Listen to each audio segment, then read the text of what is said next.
Chapter 139. Genius 1. Second, remember love, divided by little. Say net, providing you with wonderful novels to read. Typhoon Getten will hit our city in the next 2 days. The Meteorological Center asks everyone to be ready as soon as possible.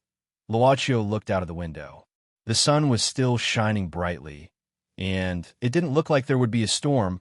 Of course, the heat brought by the typhoon was also a common thing. Love, go little, say W. Chew, but she didn't have any motivation to go out. On the one hand, it looked like a stove outside. On the other hand, the temperature in the club was 25 degrees all year round. This was probably what the saying "no comparison, no harm" meant. Boss Luo, who was leisurely flipping through the old account book, looked at Qin Shiyu without any disguise. He flipped through the old account book and happened to see the transaction of Yu Sanyang 500 years ago. He looked into Qin Shiyu's eyes. Almost at the same time, Qin Shiyu's face turned pale, and then she spat out a mouthful of blood. Yes, that's right, this temporary worker spat out blood, and it wasn't the first time. Boss Luo, who was used to this, knocked on the table with his finger. From the tissue box, not far away, several tissues were pulled out automatically and slowly flew to Qin Shiyu. Qin Shiyu didn't resist. She reached out to grab the tissues and wiped the blood on the edge of her lips. Then she slowly closed her eyes, silently adjusting the chaotic breath in her body. She said she could see something that frightened her from his body. After entering the club, she basically spat out 1 or 2 mouthfuls of blood every day. Boss Luo didn't intend to consider what kind of cultivation Qin Shiyu was doing. He just felt how she persisted in vomiting blood every day. He continued to read the old account book. Customer Yu Sanyang cut off her 8 tails as the transaction fee. She got rid of her fox body and turned into a human. It was a very simple record. The transaction items in the account book were basically in this style of narration, and there weren't too many stories to read. From a demon to a human. This was a fox monster with 8 tails. At this time, Luaccio brazenly looked at Qin Shiyu curiously, only to see a faint golden brilliance flowing under her skin, which made her look better. So, how did she survive with so much blood loss? A woman's natural instinct. The doorbell rang. Luaccio closed the old account book in his hand and slowly stood up. The customer held a black card in his hand. Luaccio smiled subconsciously. It seemed that he could save some time to explain. Beijing University, a laboratory. The third daughter of the Zhong family waited for a while. She, who had always been very patient, sat outside the laboratory and quietly read the original version of Red and Black. This was recommended by the third miss of the Zhong family when she was studying at the University of California, Berkeley, in the United States. She fell in love with it as soon as she read it. The third miss had a faint and pleasant smile on her face. After an unknown period of time, the door to the laboratory opened. A young man in a white robe walked out with a box in his hand. Luoyue, I'm sorry. A few students asked me some questions and I couldn't leave. The third daughter of the Zhong family, Zhong Luoyue, smiled and said it was okay. She closed the book and stood up. We're old classmates. Don't I know your character? The young man smiled. By the way, the thing you asked me to check is here. But, to be honest, I still don't know what it is. Zhong Luoyue showed a surprised expression. Even you can't find it? Or the conditions here are not good enough? The young man shook his head. No. In fact, the domestic facilities are not worse than those of foreign countries. This thing can't be analyzed here, so I'm afraid it's the same in other places. Luoyu, where did you get this from? It's not metal, but it's denser than any known metal in the world. What's more amazing is that it looks like a real card and has the softness of a card. The young man frowned. I even used a laser to cut it, but there was no way to cut it. It couldn't even be melted. It's an unprecedented discovery. If we can figure out what this material is, I'm afraid it'll be an unprecedented breakthrough in materials science. Jean Xin, for the sake of being classmates, can you not expose this thing? It's best to get rid of the data of your experiments, Zhong Luoyue said seriously. As a talent after returning to the country, although Jean Xin's laboratory was in Beijing University, it was supported by the Zhong family behind this woman. Considering that this was actually his financial backer, Jean Xian could only smile bitterly. I probably don't have any room to say no. It's just that I really want to continue researching this thing. Zhong Luoyue took the box back from Jean Xian's hand, saying indifferently, "You'll have another chance." "All right." Jean Xian didn't insist. After a few words of greeting, he returned to the laboratory. Zhong Luoyue opened the box silently, taking out the black card that she asked Chungyun to steal from Guyuzhai. Undoubtedly, this was the key to her grandfather's miraculous recovery. It was probably not as simple as an unknown material. "This is from the Zhang family." Zhong Luoyue frowned. She was sure that she needed to know more about this old Zhang family that had left the capital early. Third Ms. Zhong picked up the phone. "Prepare the car. I'm going to Maple Club. And give me some Yunnan shredded tobacco from the villa. I want to give it to someone." It was a black card with a mark, but all the marks had been used up. This new guest reminded Luochio of his first guest, Jean Zifu. They had all heard about the club's secrets from their ancestors. He was in his early 40s and looked a little dispirited, but he was still well dressed, so he should be a rich man. So, the legend is true.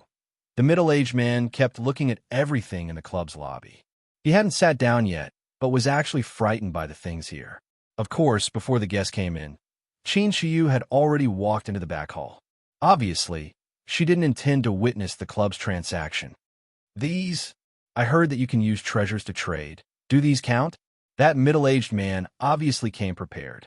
He took out a small black bag from the inner pocket of his suit and then opened it in front of Luochio.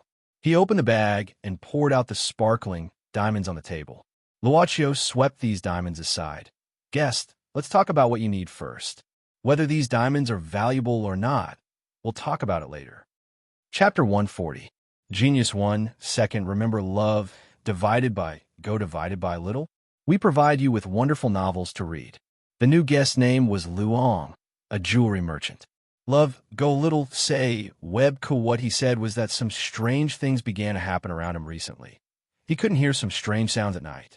Not only him, but also his wife, his son, and even his family's workers could hear them. But no matter how hard he tried, he couldn't find the source of those strange sounds. Not only that, the flowers and plants in the garden of the mansion all withered overnight. When he woke up suddenly at night, his body seemed to be pressed by something, making it difficult to move and even suffocating. Lu Ying's family didn't even have some horrible nightmares constantly. There were various kinds of nightmares, but they couldn't be separated from the horrible scenes, horrifying screams and cries. In general, Luong felt that his family was possessed by evil spirits. "I spent a lot of money to invite some masters from the Jianghu to perform a ritual." Luong shook his head and sighed. His tormented face became more and more tired, but it didn't work at all. Those so-called masters are all liars.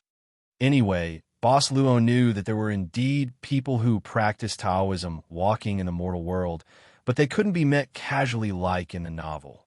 You see, after being the Boss Luo for such a long time, he didn't meet many of them. It could be known that monks or monsters were scarce resources. Just a week ago night, Lu Ying's face suddenly seemed to return to that night. My wife suddenly woke up in the middle of the night. At first, I didn't care about it, but then I felt strange and followed her.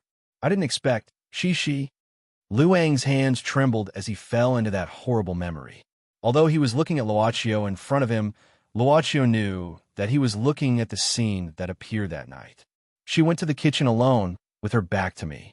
I called her several times, but she didn't respond. Lu Ong swallowed his saliva. I went up and patted her on the shoulder. She suddenly turned around and smiled at me. Smiled at me. That's not the kind of smile a human would have. Lu Ong hugged his arms tightly at this moment, trembling all over. She just looked at me like that, smiling all the time. I was running away, but she was always behind me. I kept running back to my own room. I locked the door, and she was holding the lock. For the whole night, there was the sound of the lock being turned. Just like that, I sat at the door with my head against the door and covered my ears. Lu Ong heaved a sigh. I didn't dare to fall asleep until dawn. At daybreak, I heard the sound of a plop, but I didn't dare to go out, until my son came over and told me why his mother was sleeping in the hallway. Luochio asked curiously. How is your wife now? Luong sighed. She woke up later, but completely forgot what had happened. But this is not the first time. 2 days later, my daughter-in-law also screamed in terror at night. My son, just like my wife, also had the same thing happen. Are you still living at home? Luong quickly shook his head. No, we all moved out. Luochio asked, after moving out, will you still encounter the same situation? Luong said, not really, but this is not the way. That big house is my ancestral house. I can't just leave it like that. There is indeed a ghost in Lu Ang's ancestral house. 20 minutes of lifespan deducted. Directly eliminating the ghost in Lu Ang's ancestral house requires 10 days of lifespan. While listening to Lu Ang's description, Luochio didn't stop. He was already familiar with the operation of the business. While listening, he bought the information from the altar. Of course, if it was too expensive, Luochio would naturally choose other ways to get it. In addition, he could basically figure out what Luong wanted, so he inquired about the conditions of directly eliminating the ghost in advance. Although 10 days was a bit of a scam, it was just like the words, directly eliminating the ghost. If Luong signed the contract here, the ghost hiding in his ancestral house would disappear directly at the moment he signed the contract. It could be regarded as a simultaneous completion, but the return rate would be lower. Sure enough, he had to do it by himself. I almost know the specific situation. Luochio reached out and pinched one of the diamonds, saying in a flat voice, So, customer, what do you want to buy? Of course, I want to get rid of all the dirty things in my ancestral house. Luong said without thinking. That's why I came here. No problem. Luochio stood up and said, But I have to go to your ancestral house to have a look first. In addition, please take back these diamonds. They have no trading value. Luong was stunned. These were already pure diamonds of very good quality. This bag was worth at least a few million yuan. How could he say that it had no value? Well, is it because it's not enough? Luong gritted his teeth. I can pay more. Luochio said indifferently. Customer, don't you already know the rules we know? If you insist on using treasures as the transaction fee, then please take out the real treasures, not the currency in another sense. Of course, you can also choose not to do this deal. We won't force you. Wait a minute. Luong gritted his teeth. I have some other things in my house. But if you really have the ability, take me to my ancestral house safely. Luochio nodded, grabbing 2 of the same size from the small pile of diamonds. This is the travel fee. Customer, you won't mind, right? There was no abnormality. It seemed that this behavior was acquiesced by the club itself. Or it could be said that the club turned a blind eye to it. Luochio didn't really want these 2 diamonds. He just wanted to do an experiment. Yi once said that some customers had given her some small gifts, so she could be regarded as an invisible rich woman defined by the secular world. No, I don't mind. Luang's gaze was quite unnatural. Then you go back first and wait outside your ancestral house for a moment. I'll come back in a minute. Luochio said. Luong had no choice. He quickly packed all the diamonds on the table and put them back into the inner pocket of his suit. Then he left in a hurry. Lu's mansion. Luong had been waiting outside his ancestral house for some time. But now the sky suddenly darkened with dark clouds. The weather forecast said that there would be a typhoon in these 2 days, but he didn't expect it to come so soon. However, the wind that blew made the stuffy weather cool down in an instant. Sorry, I just want to do a small thing. Customer, please lead the way. At this moment, Luong suddenly heard a voice. He opened his mouth and looked at the boss of the club who suddenly appeared beside him. He was instantly shocked.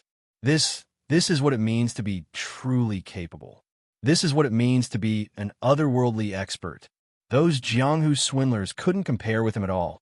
Master, you're finally here, Master. What the hell was a master? Chapter 141. Genius remembers love in 1 second /small. Sure, Net provides you with wonderful novels to read. Luang's mansion had 3 floors in European style and was a real mansion with its own swimming pool. The nearby area could be said to be a piece of gold. Such a mansion was, of course, expensive. It was human nature to want to get it back. Master, this way, please.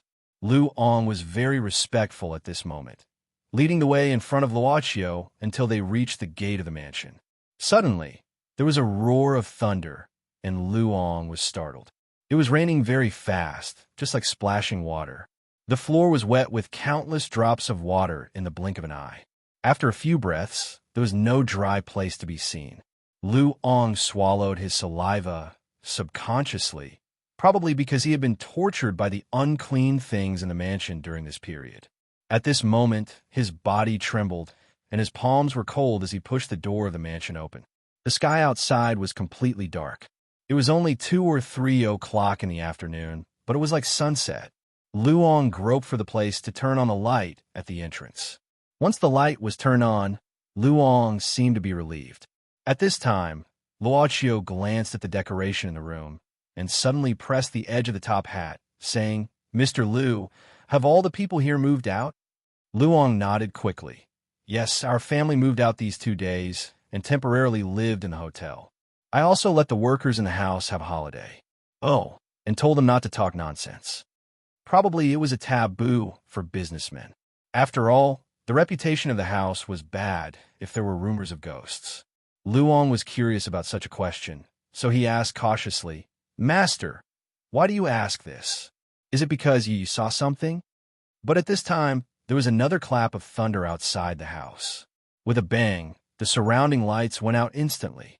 The continuous sound of thunder and lightning made the entire mansion seem like it had entered a world of black and white movies.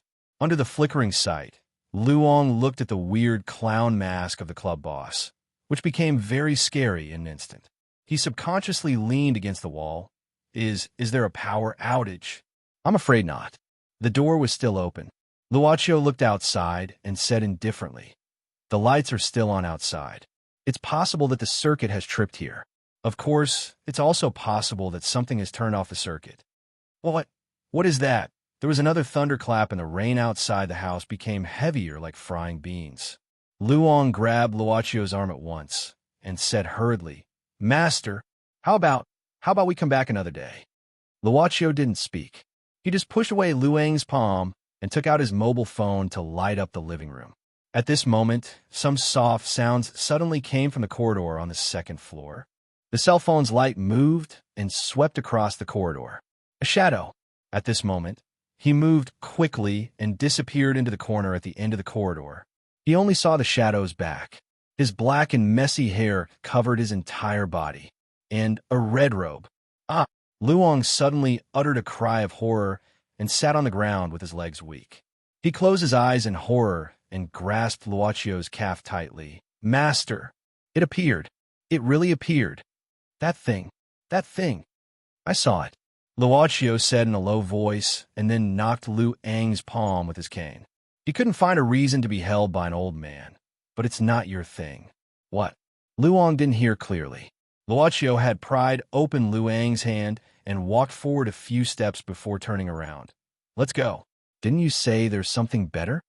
Luong got up, thinking that he didn't know who this guy was, but the black card was passed down from his mother. "Love, go little say W." Quas for the black card itself. It was handed over to his mother for safekeeping before his father passed away. So what Luong knew was only what he heard from his mother. It was said that the Lu family had become rich and prosperous for decades because of this black card. In the future, if he encountered any big trouble, he could take out this black card and take some treasures with him. Then, any problem could be solved. Between continuing to go upstairs to complete the deal with this weird guy and giving up the deal, giving up the ancestral house, and staying far away from those unclean things, Luong finally chose the former. Luong followed Luaccio nervously and went up the stairs to the second floor step by step. But at this time, from the end of the corridor on the second floor, came a burst of weird sounds. It was very light and indistinct, like laughter or crying. Occasionally, there were bursts of thunder outside the house. Bang! All of a sudden, the window at the end of the corridor seemed to be knocked open by something. The gale outside blew into the corridor in a flash. Boom! Under the thunder and the black and white lightning, a figure in a red robe stood at the end of the corridor with his hair hanging down to the ground and his head down. The gale blew the weird, long hair and robe. Hee hee hee. Woo woo. He. The sound like crying and laughter sounded at the same time. Like being pushed by the gale, the figure in front of him suddenly moved forward. Don't come here. Luong was instantly scared out of his wits. He turned around and wanted to run down the stairs without caring about anything else. Unexpectedly, when he just took a step, his collar was caught by something, which made his body unable to move forward. Don't kill me. Don't kill me. Calm down. It was Luochio who caught Luong. He said indifferently, "Besides, this is not a ferocious ghost." Luong was stunned and turned his head subconsciously. But at this moment, he saw the female ghost with disheveled hair suddenly open her hands, making a wah sound and suddenly rushing over. Luochio's cane suddenly turned and knocked forward without thinking, precisely hitting the female ghost. With a miserable scream, the female ghost suddenly fell to the ground. It seemed that something fell out of the female ghost and rolled to Lu Ang's feet. It was a small loudspeaker. That horrifying sound was actually coming from this loudspeaker. Luong was stunned, looking at the feet of the female ghost under the red robe. She was wearing shoes, leather shoes. He frowned and rushed forward, grabbing the hair of the female ghost. But he failed to hold it firmly and pulled it out. It was just a wig. Under the flash and thunder, Luong also saw the appearance of the female ghost clearly. He couldn't help blurting out, "You bastard." Dad, the real identity of the female ghost was a young man in his 20s. Luang's son. Sitting in the living room of Luang's mansion, Luochio was quietly reading an album about jewelry that he grabbed from the tea table. At this moment, the light was turned on again. Luong hesitated at the stairs of the second floor, but finally walked down and came to Luochio. He hesitated. "I've asked. There's nothing dirty at all. It's all made by my unfilial bastard. He lost a lot of money in gambling outside, but he didn't dare to take it from me. So he begged his mother, and the whole family cooperated to make this good show. They wanted to take the things out of my safe and then pretend that it was stolen by a thief. It really pisses me off." Luochio flipped through the album without raising his head. "I'm not interested in your family affairs." Luong hesitated for a moment, saying suddenly, "Master, since this is made by my son, do you think," Luochio said, "are you going to cancel the deal?" "Can't I?" Luong frowned. "Didn't you say that you don't force people to buy or sell?" Luochio said indifferently, "You didn't actually take out the transaction fee. Strictly speaking, it's not the star of the deal, and I didn't do the real deal. If you want to cancel it, we won't force you." Luong frowned. "If there's really something dirty, I'll definitely look for you again." Luochio stood up. "Customer, I understand your meaning. Then I won't bother you." After saying that, Boss Luo didn't want to stay any longer. He went out with the cane next to him. Before going out, he heard the murmur of the customer because his hearing had improved recently. "Since it's all right, I won't look for this evil place. Damn it, it even swallowed 2 of my diamonds." The heavy rain didn't stop. Luochio looked at the rain clouds that covered the whole city and looked back at the Lu's mansion. It should be the room at the end of the second floor. At this moment, there was a pale and aged face looking at him through the glass window, motionless. Boom! Thunder. Chapter 142. A genius remembers love in 1 second/small. It provides you with wonderful novels to read. Lu family's mansion at night. "Dad, don't beat him. Don't beat him." Luang's son, Lu Zixing, shrank his body at this moment. There were bruises on his arms, which were caused by the wooden stick in Luang's hand. Luang's wife and his daughter-in-law, who came back from the hotel early, came forward to dissuade him. Luang's mother cried and said, "Don't beat him. Do you want to beat your son to death if you continue to beat him?" Luong was angrier when he heard that. He said angrily, "You still have the nerve to say that? You actually let this bastard play tricks to scare me? Beat him to death? I think you want to scare me to death." Lu Zixing's wife said with a frightened face, "Dad, we just, I beg you, please save Yixing. He knows he's wrong." Luong looked at Lu Zixing, who hid behind his wife and daughter-in-law at this moment. He snorted and said, "How many times have I said that gambling won't have a good result? You just don't listen. Let me ask you, in the past few years, How many bad gambling debts have I filled for you?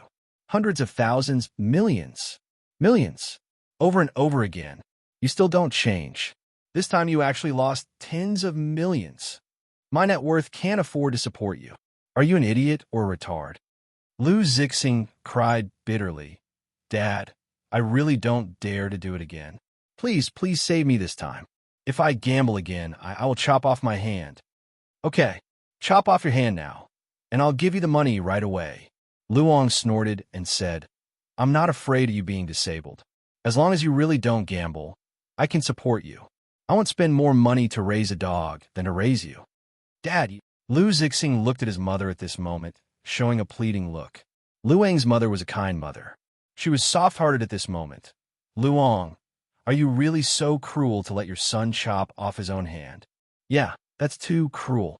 Luong directly picked up the fruit knife on the tea table and said, Then I'll do it. I'll chop it off. As he spoke, he rushed forward. Old thing. Lu Zixing scolded angrily at this moment. Are you really unwilling to save him? Luong widened his eyes and said, Get out of here if you don't want to. I'll just pretend that I've never given birth to a beast like you. Lu Zixing gritted his teeth. Since you said so, I'll leave. I don't have a father like you who doesn't save me. Just you wait. If one day I die on the streets, I won't let you off even if I become a ghost. Bastard. Luong was furious all of a sudden. He threw out the fruit knife in his hand, which almost hit Lu Zixing. Get out. Scram as far as you can. Don't ever come back. Lu Zixing clenched his fists and rushed out of the door. Lu's mother took a look and said sadly, Luong, you bastard, you really drove your son away? Luong snorted. You two better be quiet. Why don't you two leave as well? I definitely won't stop you. The saying, a loving mother leads to a useless son, was true. These are all good things that you've taught. In the future, don't mention this bastard in front of me. I can still give you a good life. After saying that, Luong waved his hand and went to the study on the second floor. Lu's mother and Lu Zixing's wife held hands, their faces full of sadness. Lu's mother sighed and said, Let Zixing stay outside for a few days first. Love go little say network. Your father was just angry for a while. I'll persuade him these days. That was the only way. A safe was built in the study, hidden behind a picture of 8 horses. Luong locked the door of the study, removed the hanging picture, and opened the door of the safe. He couldn't help but think that only he knew the password of the safe. It was absolutely impossible to open it normally. He didn't know who came up with the idea. Probably they wanted to let all the people in the mansion go out and pry out the whole safe. A group of ungrateful bastards. Luong scolded secretly. He took out the black card from his clothes and put it into the safe. He took a deep breath, and his expression seemed to have improved a lot. Then, he took out another box from the safe. He went to the desk and sat down, opening the box. Under the light, the thing in the box was shining brightly. It was magnificent. It was a black diamond as big as a cobblestone, weighing 200 carats. This was the thing that he got by spending half of his wealth recently. For Luong, a simple treasure couldn't describe this black diamond. It was priceless. He lovingly held the black diamond in his palm and looked at the enchanting luster of the black diamond. Fortunately, this time was done by someone. Otherwise, no, why would I hand you over? You belong to me. No one could take you away from me. The black diamond was the only thing in his line of sight, and the only thing left in his eyes was his infatuation with it. He seemed to be unable to see anything. He couldn't see. Maybe he couldn't see it. Behind him was a pale, wrinkled face and a floating shadow. Thank you, Dr. Long. Bobby is only so obedient in your hands.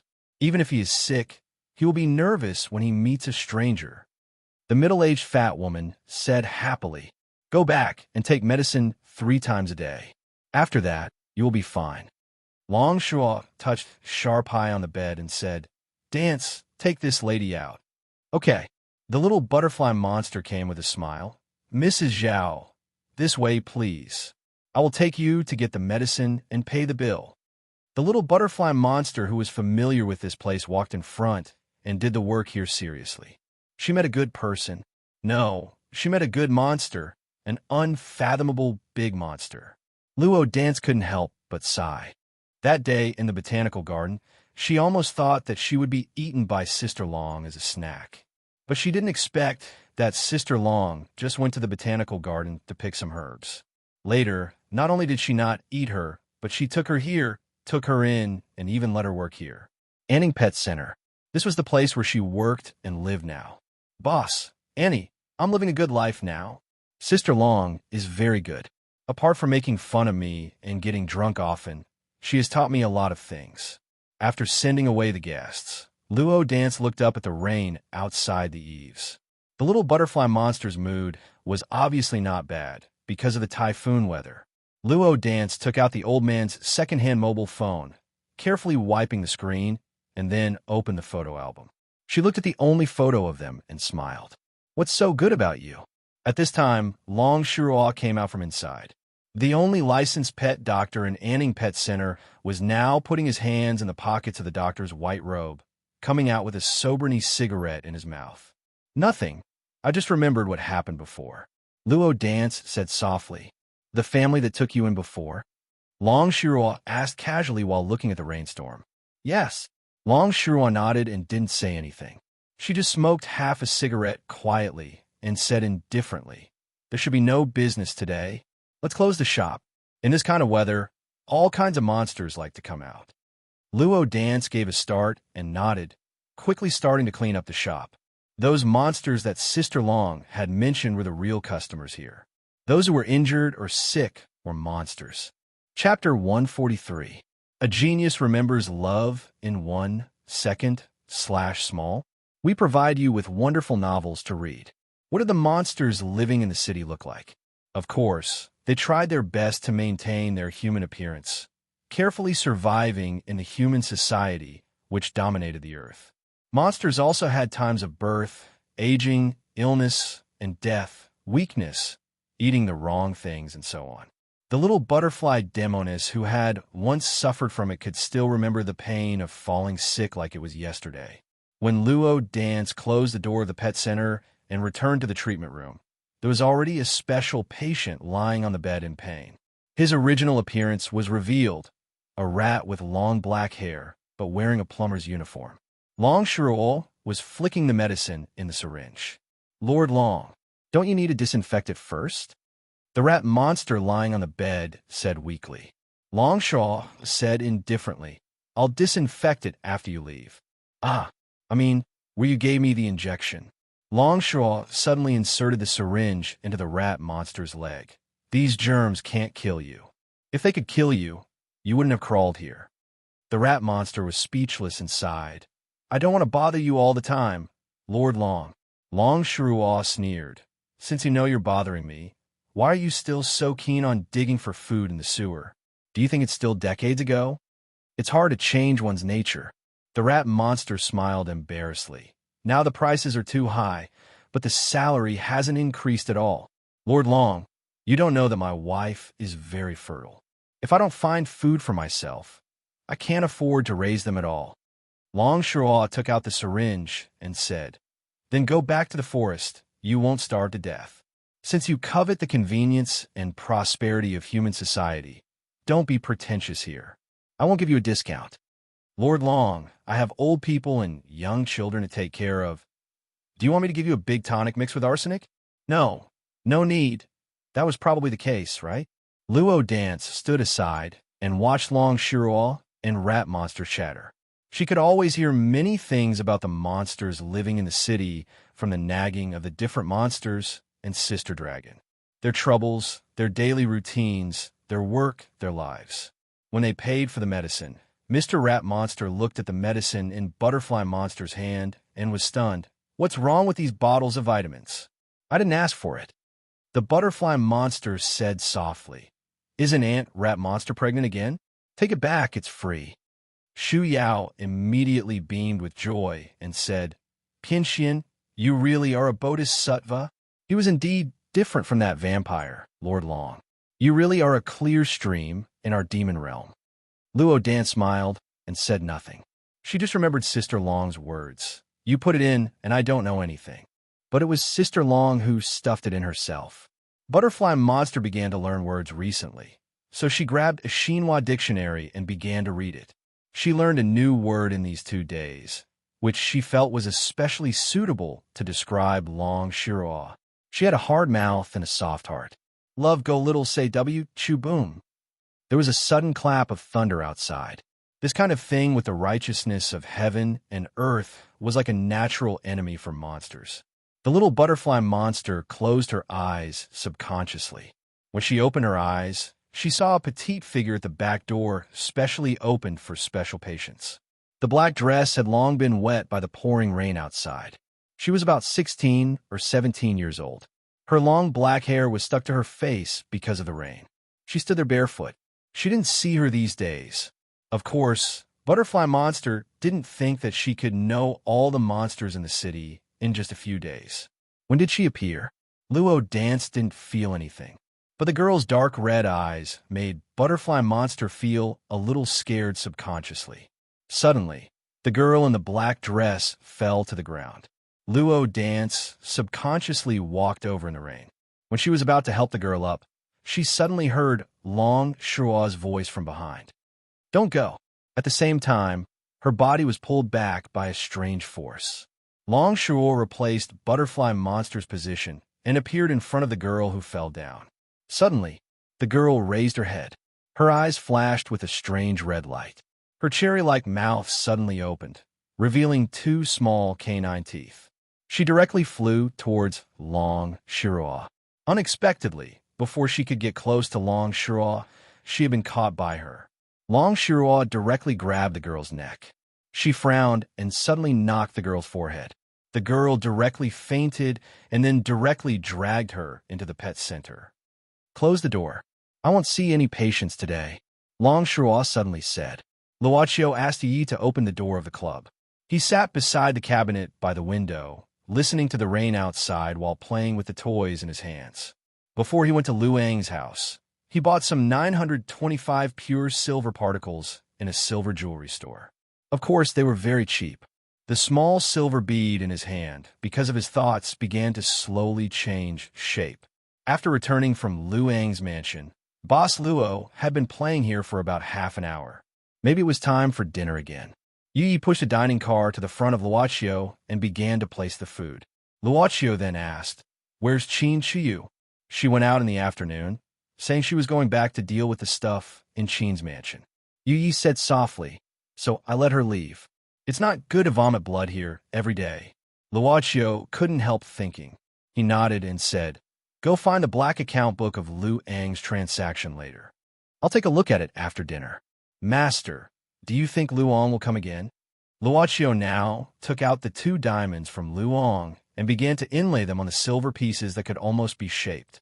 Hearing this, he said, I'm just curious to take a look. With that, Luochio smiled and spread out his palm. The 2 diamonds had been inlaid at this time. The simple silver block and the diamonds now became a pair of earrings that were not very exquisite. Master, Luochio said, Thank you for taking care of me during this time, but I don't have many artistic cells. But if it's made by myself, it'll be more thoughtful. Yi smiled and took the earrings from Luochio's hand. Then she went to the counter and took a small box.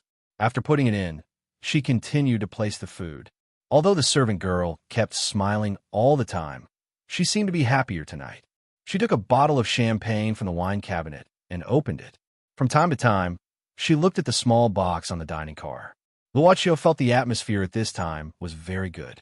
He ate quietly and listened to the first rain since the beginning of summer. At night, in Luang's mansion, a frightened cry suddenly came out. The owner of the mansion, the jewelry merchant Luang, woke up from his sleep. His head was covered with sweat and his face was frightened. His wife also woke up and hurriedly asked him what happened. Luang didn't say anything. He lifted the quilt and got out of bed. I'm going to drink some water. Yin yin yin yin PS1. Thank you for Shueisheng's Piaohong. Chapter 144. A genius will remember love in 1 second divided by small. Shua Net provides you with wonderful novels to read. Lu Ong came to the study with a glass of water, sitting on the chair in front of the desk alone. He suddenly wiped his face and took a deep breath. But he still couldn't calm himself down. He had a nightmare. In the dream, an abnormally pale face looked at him silently. That face seemed to want to say something, but it was particularly ferocious. That thing came closer and closer. He kept running away in the dream, but no matter where he ran, that face was still behind him.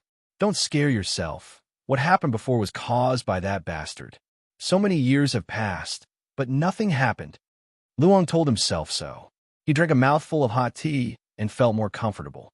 He went to the safe in the study, took out the black diamond that he bought at a high price, and began to appreciate it alone. "You're the best, good baby."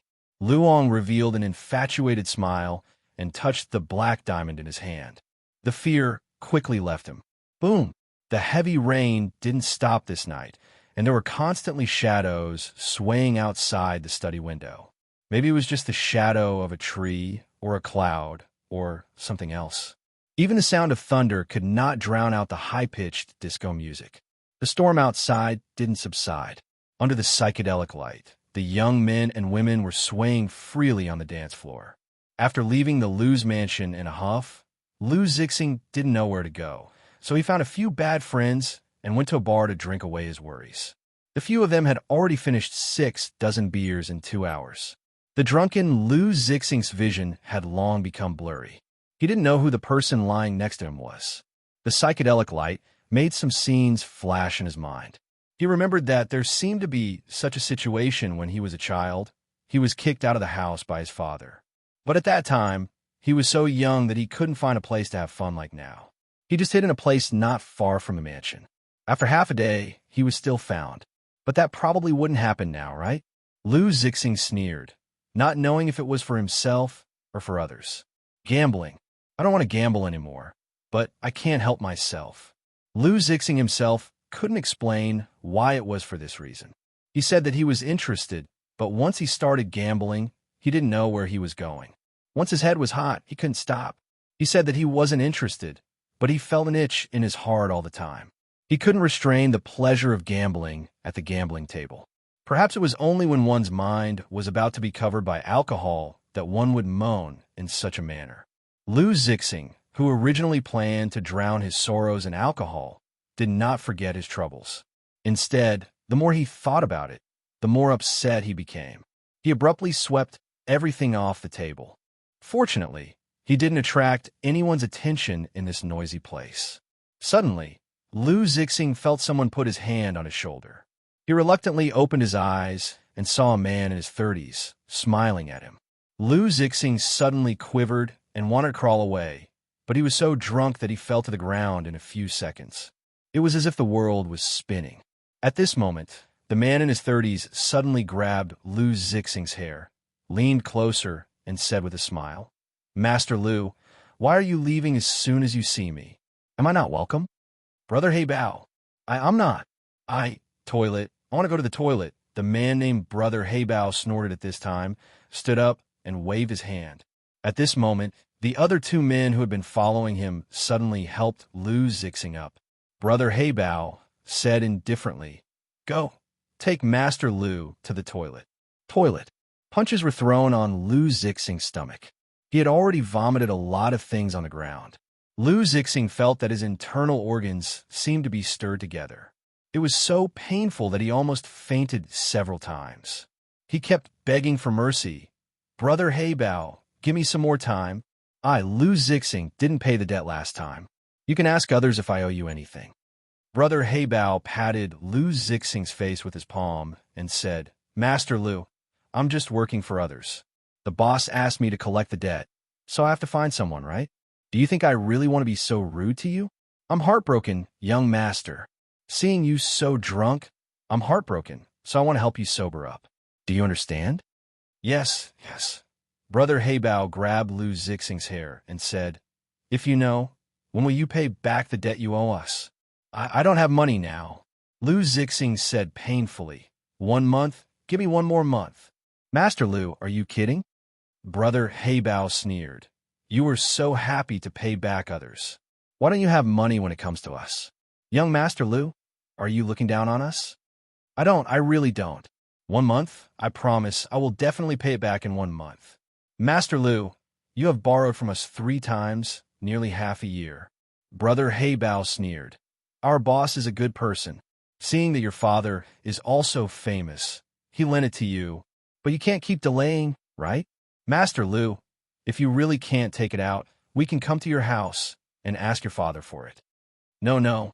If you come to my house, my father will really kill me, Lu Zixing said with a look of fear. 3 days. Brother Haybow sneered. 3 days at most. If you don't pay it back in 3 days, we have ways to make your father pay. 3 days. Lu Zixing said with a bitter face. It's too little. I can't get it. Unexpectedly, Brother Haybow suddenly smiled at this moment. Master Lu, let me ask you directly. If your father can't get it, can't you use other methods? Lu Zixing thought about the matter of him being kicked out and sighed. What other methods can there be? It's not like there aren't any methods. Brother Haybow tidied up Lu Zixing's clothes at this moment, glanced at his chest, and said, as the saying goes, a great man must be ruthless. If your father is really unwilling to pay, you have no reason to wait for death in vain, right? What do you want to do? Brother Haybow pulled Lu Zixing's collar, approached him, and whispered a few words in his ear. Lu Zixing's face suddenly changed slightly. This won't do, this won't do. Brother Haybow said calmly, Master Lu, we're just looking for money. We definitely won't do anything. It depends on whether you're willing to cooperate or not. You are a smart person, and you should know that if we can't get money, it will be very troublesome. Lu Zixing showed a struggling expression. After a long time, he swallowed his saliva and said, Okay, but you can't hurt my father. Brother Haybow smiled. That's right. He was also looking at the account book. Therefore, when it was time for Luochio to be at home, he naturally looked at the account book at home. The guest, Lu Jianming, used family affection as the transaction fee in exchange for 3 million yuan. Calculating the time, it should be 30 years ago. Yin yin yin yin. Chapter 145. Genius 1, Second Remember Love? Go. Talk. Net provides you with wonderful novels to read. The woman's face was full of pain. She grabbed the rope around her neck with both hands, and her legs were kicking in the air. The woman's body slowly rotated with a bronze fan chandelier. It suddenly stimulated all of Brother Black Leopard's fear nerves. He took 2 steps back at once, feeling a layer of cold sweat on his back. Lu Zixing, who was behind, looked over at this time. He was startled at first. Then he suddenly shivered and rushed directly into the study. Mom! Lu Zixing yelled in horror. He didn't care about his current appearance and his original purpose. He moved a stool and put the woman down from the fan chandelier. Mom! What's wrong with you, Mom? Lu Zixing held the woman's body and kept shouting. Lu Eng's mother coughed a few times in pain at this moment. Then she passed out. Lu Zixing's first thought was to call an ambulance, so he took out the phone directly. Unexpectedly, Brother Black Leopard grabbed the phone as soon as he took it out. What do you want to do? Nonsense. Of course. Lu Zixing just remembered his situation at the moment. Your mom just fainted. It's okay, Brother Black Leopard said in a deep voice, but she was hung up by someone. You'd better care about this. Mother asterisk Kerr. Is there someone planning to commit a crime in this house? No, he didn't think so. Brother Black Leopard's name was not just for show. He had done a lot of shady things over the years. At a glance, he could see that Lu Zixing's mother was hung up by someone. This was obviously to take someone's life. It was either an enemy or someone else, but the intention was naturally not good. Did your family offend anyone? Lu Zixing was at a loss, shaking his head. At this time, a man next to Brother Black Leopard came over with a Sichuan accent. Big brother, what are you doing? Don't be noisy. Brother Haybow scanned his surroundings, and his gaze landed on the safe that was exposed after the painting was removed from the wall. Without saying anything, Brother Black Leopard walked to the safe. The safe wasn't locked, it was just left ajar. Brother Black Leopard's eyes suddenly had a smile. The safe's door was opened. Among the several layers of safes, the bottom layer contained some brand new cash. It looked like a lot, but it was actually only a few 100,000. What Brother Black Leopard cared about was the jewelry placed on the top shelf. Bring the bag over. Brother Black Leopard chuckled twice, quickly turning around and saying, But at this time, the light in the study suddenly went out, and there was a woman's scream. Lou Zixing, who was looking at his mother on the ground, shivered. Wife? He didn't care so much and quickly rushed out of the study. Brother Black Leopard and the other two were stunned for a moment. Brother Black Leopard frowned and said, "Pack the things first. These are all good things." "That's true." The three of them hurriedly swept away the items in the safe. Brother Black Leopard didn't care about what he caught, stuffing things into the bag while paying attention to the situation outside the door. He didn't know what to do with the house. The lights were turned off, and it couldn't be lit again. It was still raining and thundering outside. It must be a power outage or something like that. The three only used their mobile phone flashlights to illuminate. "You idiot! Be careful. Don't leave anything behind." The younger brother with the Sichuan accent quickly squatted down and picked up a box on the ground. He opened it casually. "What the hell is this? Just a card?" The black card didn't have any patterns on it. It looked like it was made of plastic. Brother Black Leopard took it from the younger brother's hand and broke it in his hand. At this moment, he suddenly felt dizzy. He shook his head and threw the black card into the bag. Seeing that everything was packed up, he said, "Let's go and take a look. If there's someone who came before us, they might have something good on hand." "Brother, I don't know who it is. There are three of us. What are we afraid of? Useless." Brother Black Leopard snorted coldly. "You want to snatch food in front of me? No way." When Lou Zixing rushed to his room, he immediately saw a figure lying at the door. With a glimmer of light coming in from outside the room, he vaguely saw his wife. "Wife!" Lou Zixing rushed over and hugged his wife. However, she suddenly grabbed his arm as if she was grabbing a life-saving straw. "Hubby, save me. Save me." There was a horrible wound on her arm and another on her thigh. Obviously, she was slashed by something. She crawled out of the house. Lou Zixing subconsciously looked into the room. The lightning outside suddenly lit up. Lou Zixing instinctively took a deep breath. It was Lu Ong in a nightgown. Lu Ang's face had a strange smile. His eyes widened as if they were propped open by something. His face was stained with a few drops of blood. With his hands hanging down, he slightly lowered his head and walked step by step. Loved go little say, Net Kuhi was still holding a Western kitchen knife in his hand. Boom! The thunder only came after the lightning at this moment. At this moment, Lou Zixing's wife grabbed her husband's arm in horror. Her whole body moved into his arms and said in horror, "Your dad is crazy. He ran in and wanted to kill me." Lou Zixing suddenly thought of a possibility at this time. The scene where his mother was hung up in the study. "Dad, you. Lou Zixing couldn't imagine what had happened. But at this moment, Lu Ong suddenly rushed toward him and screamed like a ghost. "Are you going to grab my baby too?"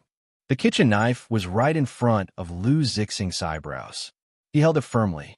The two were in a stalemate after rolling on the ground. Lou Zixing said in horror at this time, "Dad, wake up. I'm your son.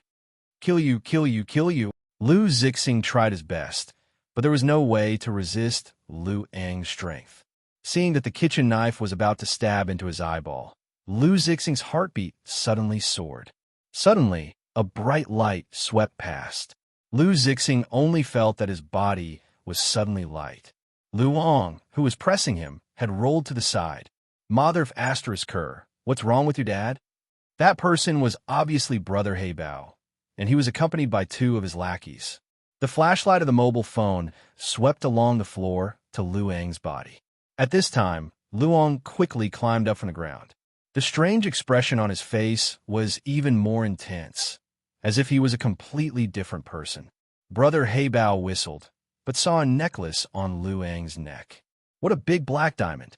At a glance at this black diamond, Brother Heibao's eyes couldn't move away. There was a voice in his heart telling him, this black diamond belonged to him. He suddenly lifted his hood, licked his lips, and walked towards Lu Ong step by step. The two underlings behind him shouted at this time, but Brother Heibao didn't seem to hear them. At this time, Lu Ang's huge eyes suddenly turned, and he let out a low growl. "You also want to rob my treasure? Give it to me." Brother Heibao rushed to the front of Lu Ong. With his strong body, He directly pressed Lu Ong to the ground and reached out to grab the necklace. Unexpectedly, Lu Ong bit Brother Heibao's arm at this time. This bite was so powerful that the flesh on Brother Heibao's arm was bitten open. The abnormal pain made Brother Heibao scream. His body was pushed away by Lu Ong at once. The piercing pain on his arm woke him up at once. However, at this moment, Lu Ong climbed up from the ground again. His body began to emit some gray light. Some smoke-like things were slowly released from his body. A shadow was shrouding Lu Ang's body at this time. What the hell is this? Brother Panther sucked in a breath of cold air. He sat on the ground and instinctively shuffled backward. The gray shadow that shrouded Lu Ang's body gradually turned into an unusually old and ferocious face. Grandpa? Lu Zixing opened his mouth in horror. In front of him, Lu Ang's body suddenly lay on the ground under the cover of this huge old face. His hands supported the floor, and his hands and feet showed a posture of crawling. His head abruptly jerked up, and his whole body began to crawl at an extremely fast speed like a spider. The group of people, who had been scared out of their wits, suddenly screamed. The group of people scrambled and ran toward the stairway downstairs. Lu Zixing's wife was injured in the leg. She couldn't walk at all. At this moment, she could only be supported by her husband. The two walked at the back. Hubby, don't be afraid. Don't be afraid. I won't leave you. Lu Zixing gritted his teeth and suddenly hugged his wife. The group of people rushed directly toward the gate. Unexpectedly, no matter how the door was kicked and pulled, it wouldn't budge. Big brother, that thing is coming. On the stairs, Lu Ong was climbing down bit by bit. His hands were propped on the stairs, and he seemed to be very strong. At this moment, the shadow of the old face that was wrapped around his body suddenly rushed over. You all have to die. You want to grab my treasure, you all have to die. Listening to Lu Ang's sharp cry, Lu Zixing, Brother Black Leopard, and others scattered at once. At this moment, they couldn't care about others and dodged on their own. The huge old face suddenly hit Brother Black Leopard's underling who was holding the bag. His underling grasped his neck in pain at this time, and his body began to float off the ground. The underling's feet kicked wildly, extremely painful, but in the blink of an eye, he stopped breathing and his body fell down. Lu Zixing and his wife hid behind a bar in the hall. Watching this scene, they trembled all over and covered each other's mouths for fear of making any sound.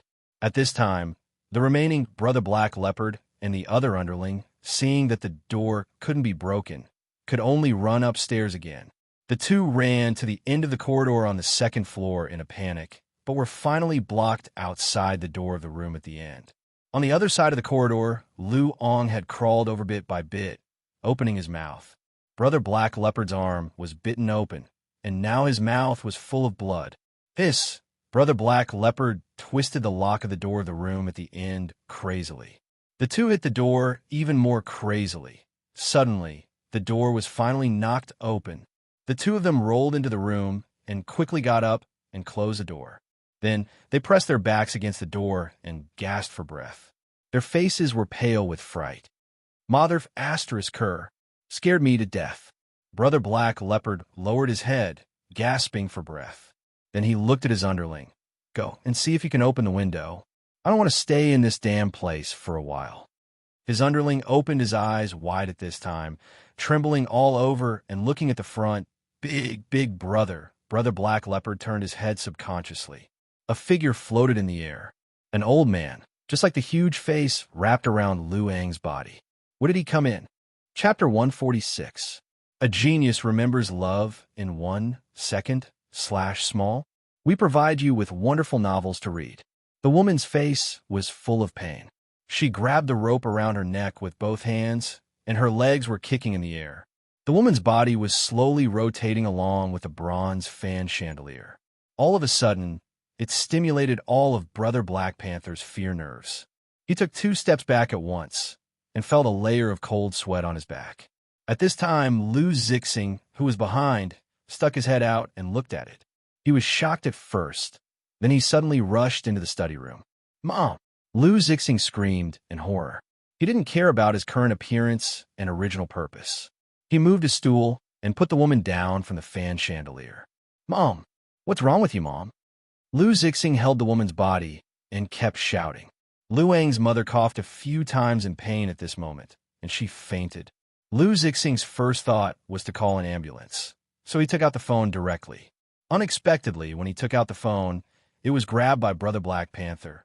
"What do you want to do?" "Nonsense. Of course it's—" Lu Zixing just remembered his situation at this moment. "Your mom just fainted.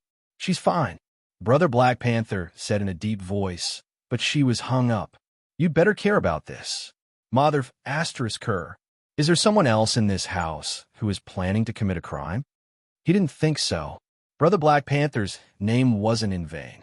He had done a lot of shady things over the years. At a glance, he could tell that Lu Zixing's mother was hung up. This was clearly a plan to take someone's life, either an enemy or someone else, but the intention was naturally not good. Did your family offend someone? Lu Zixing was out of his wits and shook his head. At this time, an underling beside Brother Black Panther came over and said with a Sichuan accent, "Big brother, what's going on? Don't be noisy." Brother Black Panther glanced around and saw the safe that was exposed after the hanging picture on the wall was removed. Without saying a word, Brother Black Panther walked to the safe. This safe wasn't locked. It was just casually opened. Brother Black Panther's gaze immediately carried a smile. The door of the safe was opened. Among the several layers of safes, there were some brand new cash notes in the bottom layer. It looked like a lot, but it was actually only a few 100,000 yuan. What Brother Black Panther cared about was the jewelry placed on the shelf. "Bring the bag over." Brother Black Panther chuckled and quickly turned around. But at that moment, the lights in the study went out, and a woman's scream was heard. Lu Zixing, who was looking at his mother on the ground, quivered. "Wife!" He couldn't care less and rushed out of the study in a hurry. Brother Black Panther and the other two were stunned for a moment. Brother Black Panther frowned and said, "Let's put the things away first. These are all good stuff." "That's true." The three of them hurriedly swept through the contents of the safe. Brother Black Panther didn't care about what he caught. He kept stuffing things into the bag while paying attention to the situation outside the door. He didn't know what to do with this house. The lights were turned off all of a sudden, and the lights couldn't be turned on anymore. It was still raining and thundering outside. Presumably, there was a power outage or something like that. The three of them only used their mobile phone flashlights to illuminate the area. "You idiot! Be careful. Don't leave anything behind." The underling who spoke with a Sichuan accent quickly squatted down and picked up a box that had fallen to the ground in a hurry. He opened it and took a look. "What the hell is this? Just a card?" It was a black card without any pattern. It was like plastic. Brother Black Panther took it from the underling's hand and broke it in his hand. At this moment, he suddenly felt dizzy. He shook his head and directly threw the black card into the bag. At this time, seeing that everything was packed up, he said, Go and take a look. If there is someone who came before us, there may be good things on hand." "Brother, I don't know who it is. There are three of us. What are you afraid of?" "Useless." Brother Black Panther snorted coldly. "Want to snatch food in front of Panther? No way." When Lu Zixing rushed to his room, he saw a figure falling at the door immediately. With a glimmer of light coming in from outside the room, he vaguely saw his wife. "Wife!" Lu Zixing rushed over and hugged his wife, but he saw that she suddenly grabbed his arm as if she was grabbing a life-saving grass. "Husband, save me! Save me!" There was a horrible wound on her arm and another on her thigh. Obviously, she was cut by something. She crawled out of the house. Lu Zixing subconsciously looked into the room. The lightning outside suddenly lit up. Lu Zixing instinctively took a breath of cold air. It was Lu Ong in a nightgown. Luang's face had a weird smile. His eyes were wide open as if they were opened by something. His face was stained with a few drops of blood. His hands were hanging low, his head was slightly lowered, and he walked over step by step. "Love, go little say, W." Chewing his hand was a Western kitchen knife. Boom! Only now did the sound of thunder come after the lightning. At this moment, Lu Zixing's wife grabbed her husband's arm in horror. Her whole body moved into his arms, and she said in horror, "Your dad is crazy." He ran in and wanted to kill me. Lu Zixing suddenly thought of a possibility at this moment. The scene where his mother was hung up in the study. Dad, you. Lu Zixing couldn't imagine what had happened. But at this moment, Luong suddenly pounced on him and screamed like a ferocious ghost. You want to rob my treasure too, don't you? The kitchen knife was in front of Lu Zixing's eyebrows. He held it with force. The two were in a deadlock after rolling on the ground. Lu Zixing said in horror, Dad, wake up. I'm your son. I'll kill you. I'll kill you. Lu Zixing tried his best, but there was no way to resist Lu Ang's strength. Seeing that the kitchen knife was about to pierce his eyeballs, Lu Zixing's heartbeat suddenly jumped up. Suddenly, a flash of light swept over. Lu Zixing only felt that his body was suddenly light. Luong, who was pressing him, had rolled aside. Damn, what's wrong with your father? That person was obviously Brother Heibao, and his two underlings also followed. The phone's flashlight swept along the floor to Lu Ang's body. At this moment, Lu Ong suddenly climbed up from the ground very quickly. The strange look on his face was more intense, as if he was a completely different person. Brother Heibao whistled, but he saw a necklace on Lu Ang's neck. What big black diamond? At a glance, Brother Heibao's eyes couldn't move away from the black diamond. There was a voice in his heart telling him that the black diamond belonged to him. He suddenly took off his hood, licked his lips, and walked towards Lu Ong step by step. The two underlings behind him shouted at this moment, but Brother Heibao didn't seem to hear it. At this moment, Lu Ang's big eyes suddenly turned and he growled, You also want to rob my baby? Give it to me. Brother Heibao rushed to the front of Lu Ong. He was strong. He directly pressed Lu Ong to the ground and stretched out his hand to grab the necklace. Unexpectedly, Lu Ong bit Brother Heibao's arm at this moment. The bite was so powerful that it tore the flesh on Brother Heibao's arm. The unusual pain made Brother Heibao scream. His body was suddenly pushed away by Lu Ong. The piercing pain in his arm made him sober up at once. However, at this moment, Lu Ong climbed up from the ground again. His body began to emit some gray light. Something like smoke was slowly released from his body at this moment. A shadow was covering Lu Ang's body at this moment. What the hell is this? Brother Heibao took a cold breath, sitting on the ground and moving back instinctively. The gray shadow that covered Lu Ang's body gradually turned into an extremely old and ferocious face. Grandpa? Lu Zixing opened his mouth in horror. In front of him, Lu Ang's body suddenly lay on the ground under the cover of this huge old face. His hands supported the floor, and his hands and feet showed a crawling posture. His head suddenly lifted up, and his whole body began to crawl rapidly like a spider. The group of people who had been scared out of their wits suddenly screamed.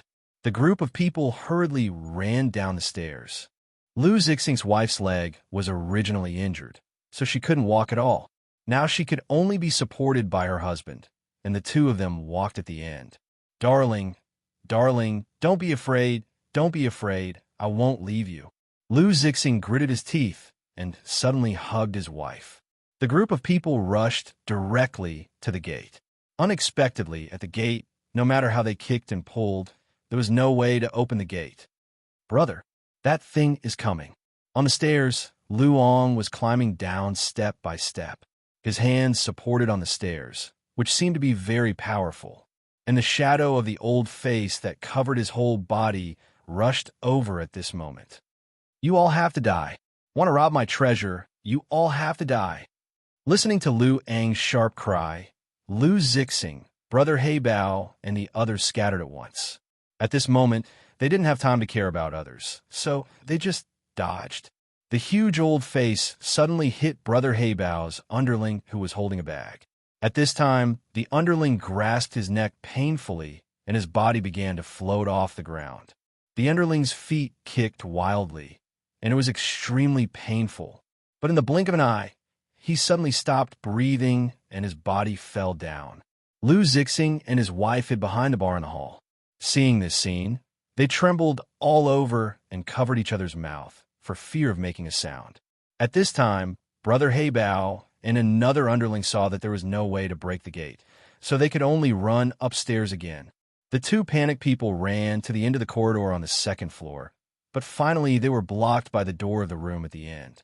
But they saw that on the other side of the corridor, Lu Ong had already crawled over and opened his mouth. He had bitten Brother Heibao's arm, and now his mouth was full of blood. Ouch! Brother Heibao crazily twisted the lock of the door at the end of the room, and the two even more crazily hit the door. All of a sudden, the door was finally knocked open. The two of them rolled into the room. They quickly got up and closed the door. Then, with their backs against the door, they gasped for air. They were so scared that their faces were pale. Mother asterisk her, you scared me to death.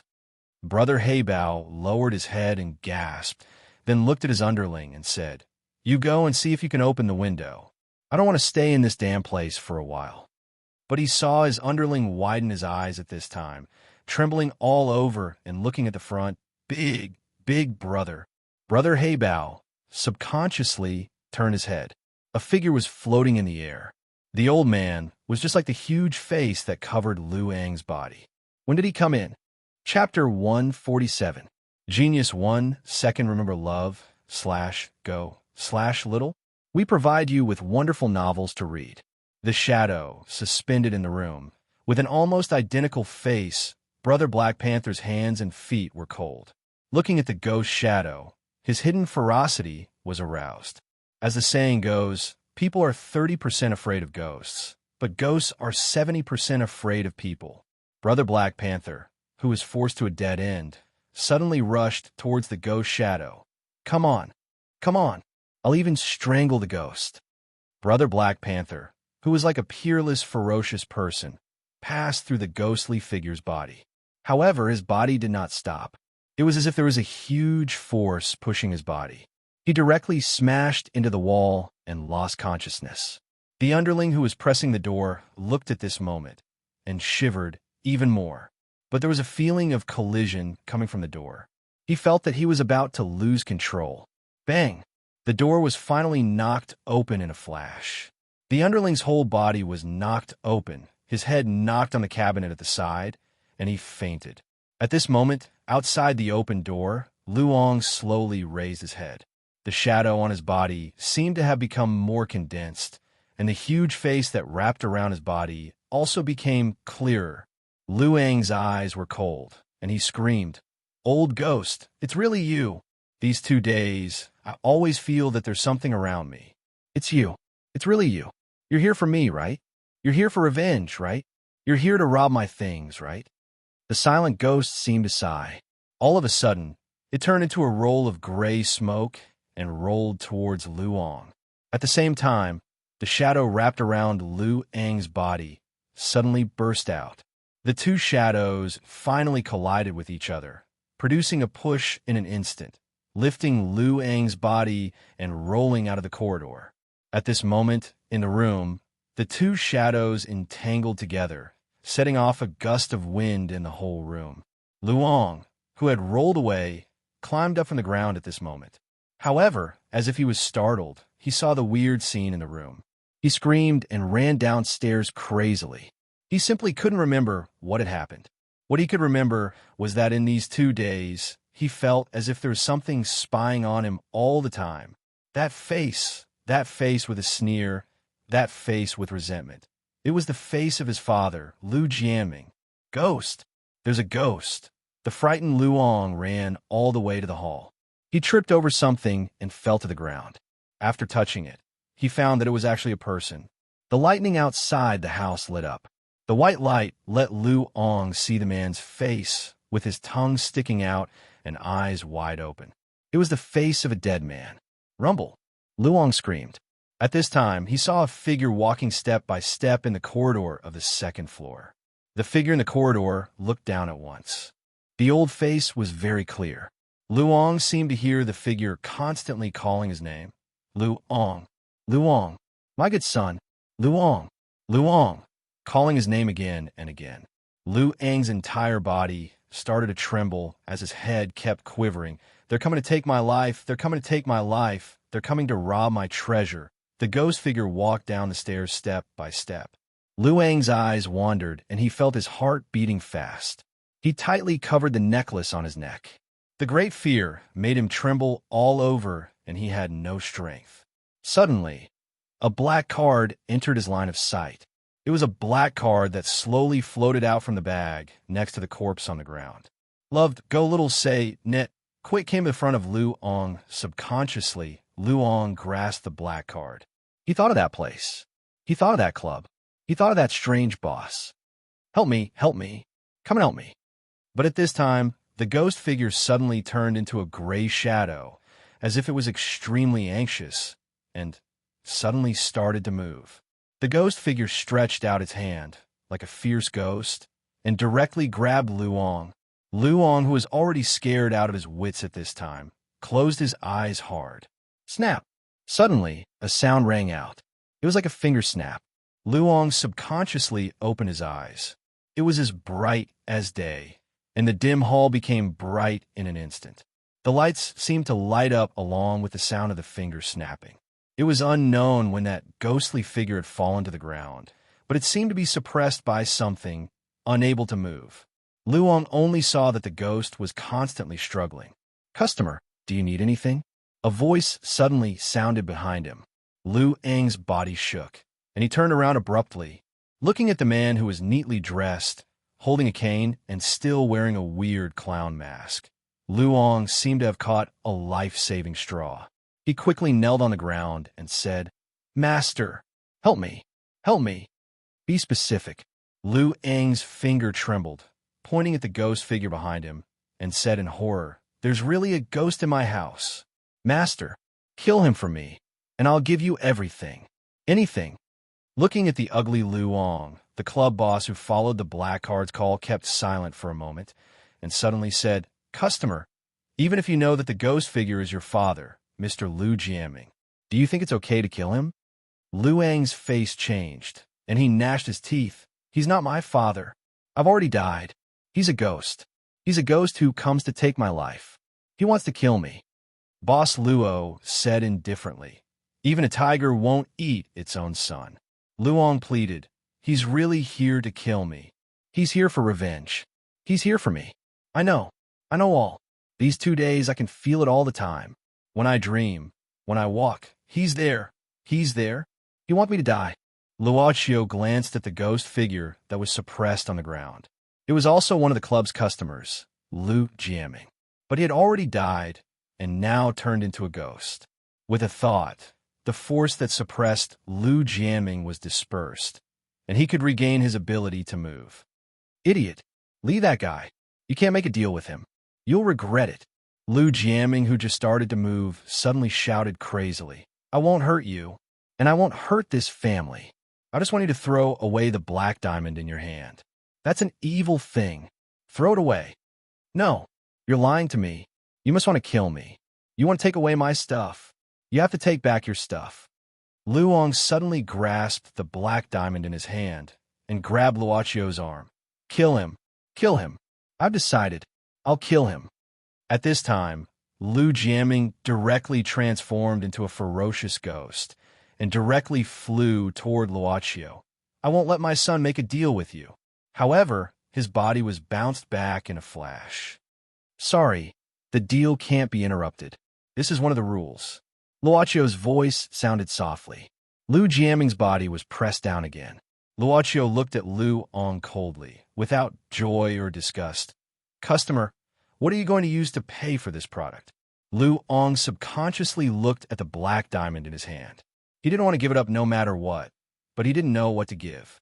Luochio said indifferently, It seems that the customer is not completely clear about our deal principle. After saying that, Luochio waved his arm in front of Luong, and suddenly 5 patterned cards appeared in the air. These cards were entangled in front of Luong. This is what you can pay for. Of course, you can consider it carefully. We're not in a hurry. Lifespan, health, good deeds, happiness. Feelings, the patterned cards flashed in front of him, and the words flowed into Luang's mind. He could understand the meaning behind these things at once. Lifespan? Of course not. He didn't feel that he had lived long enough. Health? Who would lose their health for a lifetime? Good deeds? What a joke. Even if he did a bad thing indirectly, he would be investigated. As a jeweler, it was hard to say what dirty means he had. Did he have to shave his head and become a monk and give up all his career? No, Black Diamond? This thing cost almost half of his property. It was even more unacceptable. Luong, who fell into a painful struggle, gritted his teeth after a long time. Family. I'll use up my family. This thing is useless to me. My son is just a toy for me to squander. My wife, he wants to scare me to death. This ghost also wants to kill me. What do I need this family for? Dear customer, Luacio's voice was indifferent. Your request, we'll fulfill it for you right away. He walked towards Lu Jiaming, and the black cane slowly touched Lu Jiaming's body. As he lay on the ground, he did reveal a resentful and sorrowful look in his eyes, but they soon dimmed. He suddenly laughed bitterly and said, Retribution. Retribution. It's really retribution. I gave birth to a stupid son, just like me, selling the most precious and important thing. I really can't get it back. Retribution. Ha ha. Lu Jiaming disappeared as the cane touched him. That voice seemed to have never appeared. Luong watched Lu Jiaming's ghost disappear as if he was relieved and sat down on the ground. It's all right. However, at this time, Luocio walked towards him. Luong was shocked, but Luocio suddenly put his hand into Lu Ang's chest. His fingers exerted a little force and suddenly pulled out a ball of gray light from Lu Ang's chest. Luong was startled at first, but found that nothing happened to him between the insertion and the pulling, and his body didn't feel any discomfort. Only the black card in his hand automatically burned and turned into ashes, disappearing without a trace. This card, the black card passed down from your ancestors, has been used up, and naturally it will disappear. Luocio said, Of course, Mr. Lu has become our customer, and there may be opportunities for business in the future. Luong swallowed his saliva. He still wanted to be an ordinary rich man. He really didn't want to continue to contact with this kind of weird thing. My father, why did it appear in my house? Luong suddenly asked. Luocio said, In the room at the end of the second floor of the mansion, I'm afraid that your father's ghost has always been there. But I don't know why his ghost can't leave that room. Luong was stunned, frowning and recalling. This is it the Taoist priest. Taoist priest? Luocio was more curious about this. Luong nodded. At that time, my father had just died of illness, and there seemed to be some weird things in my house. I also happened to have a wandering Taoist priest who passed by and said that my house was full of resentment. I asked the Taoist priest to perform a religious ceremony in my house. Later, the Taoist priest said that the room was full of resentment, and he couldn't get rid of it. So he used cinnabar to write some scribbles on the room, windows, walls, and other places. He said that as long as the door wasn't opened, it would be fine. I didn't care about it. After that, the door was never opened. Luong glanced at Boss Luo with a guilty conscience, and then said, I didn't expect that my father's ghost was really trapped inside. Speaking of this, Luong frowned. But if he can't come out, why do I always feel something in these 2 days? Luocio didn't intend to answer this question. He glanced at the black diamond in Luang's hand, and suddenly said, The ghost in your heart is more terrible than the real ghost. What? Luong said subconsciously, but his expression was wrong. He probably understood what this sentence meant. Forget it. Luocio looked around the hall, and then looked at the dead man on the ground. Customer, is there anything else I can do for you? After knowing what the club traded, Luong didn't dare to trade casually. He shook his head at once. No, I can deal with the things here by myself. As for how to deal with it, let's think about it slowly. Then, goodbye. Come out. Luong couldn't calm down for a long time as the weird club boss disappeared right in front of him. But a black card reappeared in his hand at this moment. Luong looked at this card quietly, and it took him a long time to come to his senses. But after calming down, he immediately shouted towards the bar in the hall. Lu Zixing and his wife, who had been hiding here, stood up tremblingly at this moment. Luong looked at the body of Brother Heibao's underling on the ground. Looking at his dress and Lu Zixing's dress, He probably guessed what Lu Zixing wanted to do. He said angrily, "You bastard! How dare you bring people back to rob your own home?" "Dad, listen to me." Lu Zixing lowered his head, not daring to look at his father at this moment. "Humph! Don't call me." Lu Ong snorted, walking to the sofa in the hall, carrying the fixed phone. Lu Zixing was frightened. "Dad, what do you want to do?" But Lu Ong said, "Don't you want me to save you? I'll save you right now. Listen to me. I'll call the police. Later, you'll turn yourself in, saying that you brought people home to rob people in order to pay off your gambling debts, and then accidentally killed them in the dispute. I'll hire the best lawyer for you, and I'm familiar with the leaders of the Bureau. You'll be locked up for a few years, reflect on yourself, and get rid of your gambling addiction, by the way." "You? How can you?" Lu Zixing looked at Lu Ong inconceivably. But Lu Ong seemed to have made up his mind, and began to press the button of the fixed phone. "Darling, you'd better run away quickly." Lu Zixing's wife shook her husband's arm at this time, whispering. Unexpectedly, Lu Zixing suddenly opened his eyes wide, as if he had been greatly stimulated. "No, I won't go." A burst of resentment in his heart suddenly broke out, and he suddenly grabbed a red wine bottle opener on the bar, walking towards Lu Ang's back step by step. "Darling, old bastard, you'd rather hold the money than save me. I'll kill you." Puff! The spiral bottle opener was suddenly inserted into Lu Ang's back. That horrible pain made him tense up all the nerves in his body at once. Before he had time to say anything, he felt extreme pain coming from his back again. Over and over again, his son was crazily inserting the bottle opener into his body. Finally, it was inserted into his neck. He suddenly fell on the sofa. Looking at his son's bloody face and eyes, he suddenly had a funny feeling, as if he saw himself 20 years ago. Lu Ong, I'm so miserable. Help me call the doctor, call the doctor.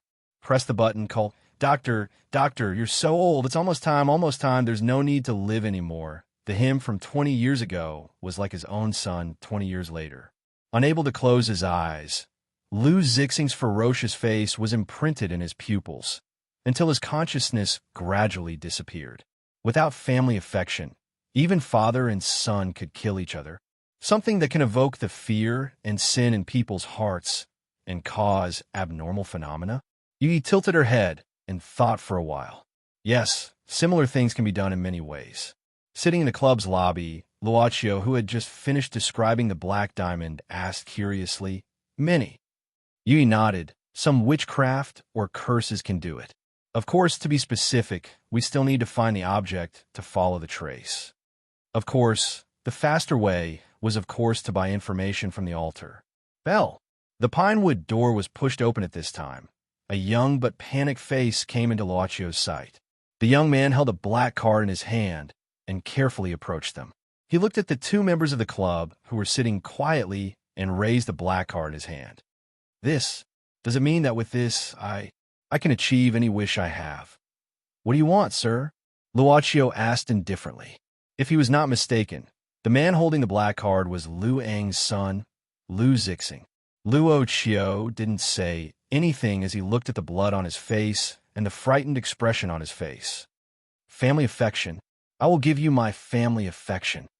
Lu Zixing gritted his teeth. "Pay off my debts, deal with the things that happen in my family, and let me inherit everything from my father. I want to be legal and reasonable. Is it enough?" "Of course." Luochio stood up. "It's enough." Outside the club's door, the rain brought by the typhoon still hadn't disappeared. The typhoon that would come every year didn't seem to be special this year. It was as strong as usual. Luochio tapped his finger on the table, and the account book, which was quietly placed on the table, opened automatically at this time. It turned to the page he had read before, the line of words. Customer Lu Jianming, using family affection as the transaction fee, exchange for 3 million yuan. At this time, under this line of words, new words began to appear slowly. Customer Lu Ong, using family affection as the transaction fee, exchange for the elimination of Lu Jianming's wrong soul. Then another line. Customer Lu Zixing, using family affection as the transaction fee, paid off debts cleared the murder charge, and inherited all the inheritance. Chapter 148. Genius 1, Second Remember Love, Go/Little. We provide you with wonderful novels to read. The third day. For the workers, after 2 days of typhoon weather, the news from the observatory was undoubtedly the best news they had heard in the past 2 days. However, it was still a rainy day, and it was still inconvenient for people to travel. The commercial street was completely desolate in the morning, but a guest came to the club. This is the top-grade magnolia slices from Zhejiang, a small token of my appreciation. Seeing the bags of magnolia slices in Yang Taizi's hands, Miss Maid accepted them with a smile, as if she had bought them in the supermarket. "Is your boss here?" Yang Taizi looked at Yu Yi and asked uneasily. It wasn't that he wanted to come here again after such a long time. It was just that he almost risked his life to kill Ghost King Tong Tian in such a limited time last time. After that day, he went to recuperate. He got better these 2 days and came out again. But helping Ghost King Tong Tian seemed to offend this mysterious place. That day, although the servant girl left without saying anything, how could Yang Taizi treat it as if nothing had happened? Yang Taizi knew the principle of catering to people's preferences. Instead of giving them some worldly possessions, it was better to give them something they liked. Remembering Yu Ye's question about the jade orchid slices, the old Taoist asked someone to get a few packets of the best quality jade orchid slices. Miss Maid smiled. "Master is taking a nap upstairs. He'll come down soon." Even though he became the boss of the club, Boss Luo's 3 meals and work schedule remained unchanged. Yang Taizi nodded. "It's okay, I'll wait here." He sat down, sitting very straight, and closed his eyes.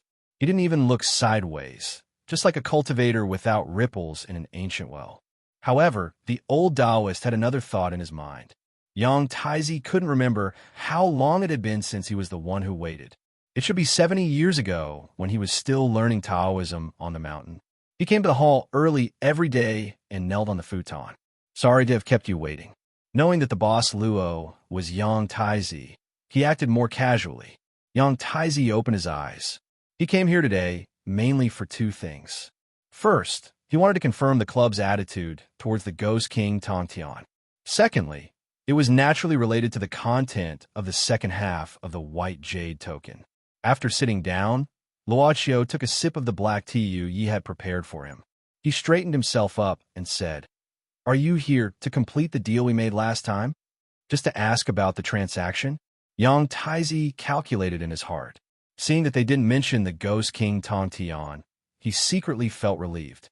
However, it wasn't so simple to confirm it.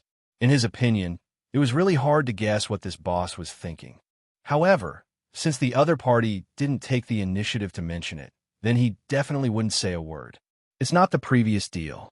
Yang Taizi took a deep breath. "I'm here for another business." "Love go little say," Neuka Luoqiu asked curiously. "Tell me about it." Yang Taizi pondered for a moment and said, "I hope your shop can help me once." Yang Taizi began to talk about the reason why he was so poor. It turned out that 10 years ago, a very powerful monster came to the old Taoist mountain for cultivation.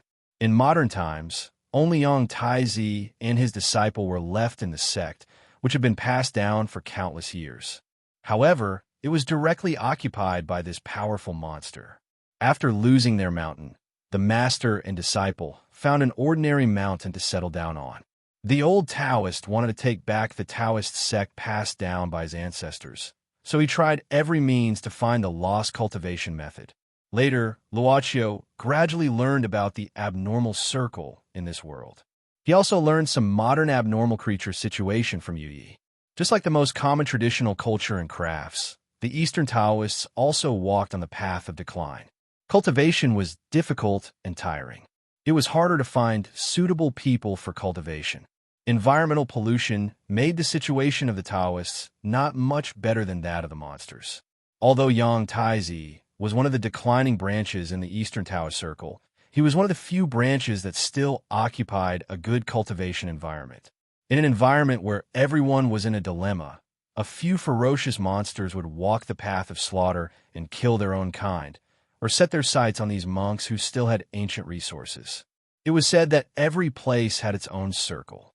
Therefore, after hearing Yang Taizi's story, Luochio continued to ask curiously, "Since your mountain has been occupied by others, why don't you find some fellow Taoists?" Yang Taizi looked embarrassed. "Well, my mountain has been occupied by a monster. It's really inconvenient to tell others about it." Luochio gave a start. Even if he was a Taoist, there were still situations where he couldn't keep his face. After pondering for a while, Luochio nodded. "Do you want us to help you get your Taoist feel back?" Yang Taizi nodded, but then shook his head, calculating, "I plan to use my lifespan as the transaction fee. I should have 70 years left. I don't know how much lifespan I need to seriously injure this monster and reduce it to half of its power." Taoists knew their destiny. At Yang Taizi's level, he naturally knew how long he could live. Luochio asked, "What's the monster's body? What's its name?" "It's a python monster that has lived for 350 years. As for its name, it calls itself Blackwater." Luochio slowly closed his eyes. After a while, he opened his eyes. 50 years. "Good. Then 50 years it is." Yang Taizi confirmed. "Let's sign the contract." The old Taoist straightforwardness made Luochio feel surprised. But this guy had probably studied the transaction method of the club, so he directly said something like signing a contract, as if he was afraid that the other party would go back on his words. Yang Taizi left at once. They agreed to meet in a small town at the foot of his mountain 10 days later. Luochio looked at Yang Taizi's hurried departure, suddenly saying, "This Taoist doesn't seem to have it easy." Yi smoothed her hair behind her ears. After seriously injuring Blackwater, he should be able to kill himself and get his Taoist field back. "I think there's something in his Taoist field that is enough for him to buy back his lifespan. So he won't choose to kill the target with something more valuable, such as the soul." Luochio didn't care about this. Standing up, "I have something to do in the afternoon and have to go back to school. I don't know how Qinshiyu dealt with the professor's issue, but the academic affairs office of the school informed me to go back today." Yi nodded, quietly sending Luochio out. Before going out, Luochio turned around, put on the earrings. They looked nice. Miss Servant Girl then revealed a faint smile. Ian suddenly opened his eyes. This kind of rainy weather naturally gave birth to a trace of tiredness. However, a sound suddenly came from a certain device on the table, which immediately woke him up. He hurriedly walked to the window, looking at the high magnification mirror, moving quickly. Then he licked his lips, whistling, "You've finally come out." Chapter 149. Genius remembers love in 1 second divided by little. We provide you with wonderful novels to read. Superiors let their subordinates wait. Leaders let their employees wait. And teachers let their students wait. It was probably a habit. Even though Luochio arrived at the academic affairs office on time, he didn't see the teacher he was supposed to be looking for, but he saw his only classmate. Zhang Qingrui sat with him on the chairs outside the academic affairs office. Luochio sat on the left, while Ms. Zhang sat on the right. They didn't deliberately keep a distance from each other, nor did they intend to get closer. They sat like this, as if they were sitting in an ordinary classroom. It was raining outside, and the corridor outside the academic affairs office was dark and gloomy at the moment. It was inconvenient to look at the account book outside. Luochio, who hadn't logged into his Yahoo account for a while, opened it and found that there was a new response to the question he had sent before. It was the same person who suggested that it might be the Gospel of Judas, Huang Jintong. What he meant was that he had confirmed the origin of those ancient characters. Huang Jintong said that he was a student studying ancient characters. Recently, he was thinking about a research project on ancient characters, and he was interested in the characters posted by Luochio. Huang Jintong left his email address. Luochio didn't rush to respond to Huang Jintong's request, but he suddenly had an indescribable feeling. He vaguely felt that if he established a connection with Huang Jintong, something unexpected might happen. Love Go Little say Kuhi pondered for a moment, but didn't choose to take the initiative to say hello to Huang Jintong. Instead, he registered an ordinary email address and sent it over. Clap, clap, clap, clap. There seemed to be a sound, which made Ms. Zhang look around curiously. She first glanced at Luochio casually, but he didn't seem to have any reaction, so she looked in the direction of Luochio. At 3:30 p.m. in the dim corridor of the school building, Ms. Zhang saw a little girl. He was about 6 or 7 years old. The little girl was wearing a blue and white checker dress. Her face was a little pale. Qingrui Zhang couldn't see the little girl's face. She could only see the side of her face and her actions. At this time, the little girl lowered her head and patted a dark red rubber ball. Pa pa pa pa. The ball bounced up and down with a steady, rhythmic sound. However, the little girl's clothes were drenched. With her head lowered, one could see that her hair was dripping with water. Zhang Qingrui frowned. Just as she was about to walk over, the little girl turned around with the ball in her hand. Ah! Eldest Ms. Zhang suddenly let out a low and deep cry, and even her body couldn't help but take a small step back. The little girl's big eyes, wet hair sticking to her face, and a hairband with a butterfly knot were not as impressive as the little girl's mouth. Her mouth was a mess of flesh and blood. It was actually sewn together by needle and thread. The frightened eldest Ms. Zhang covered her mouth tightly with her hand.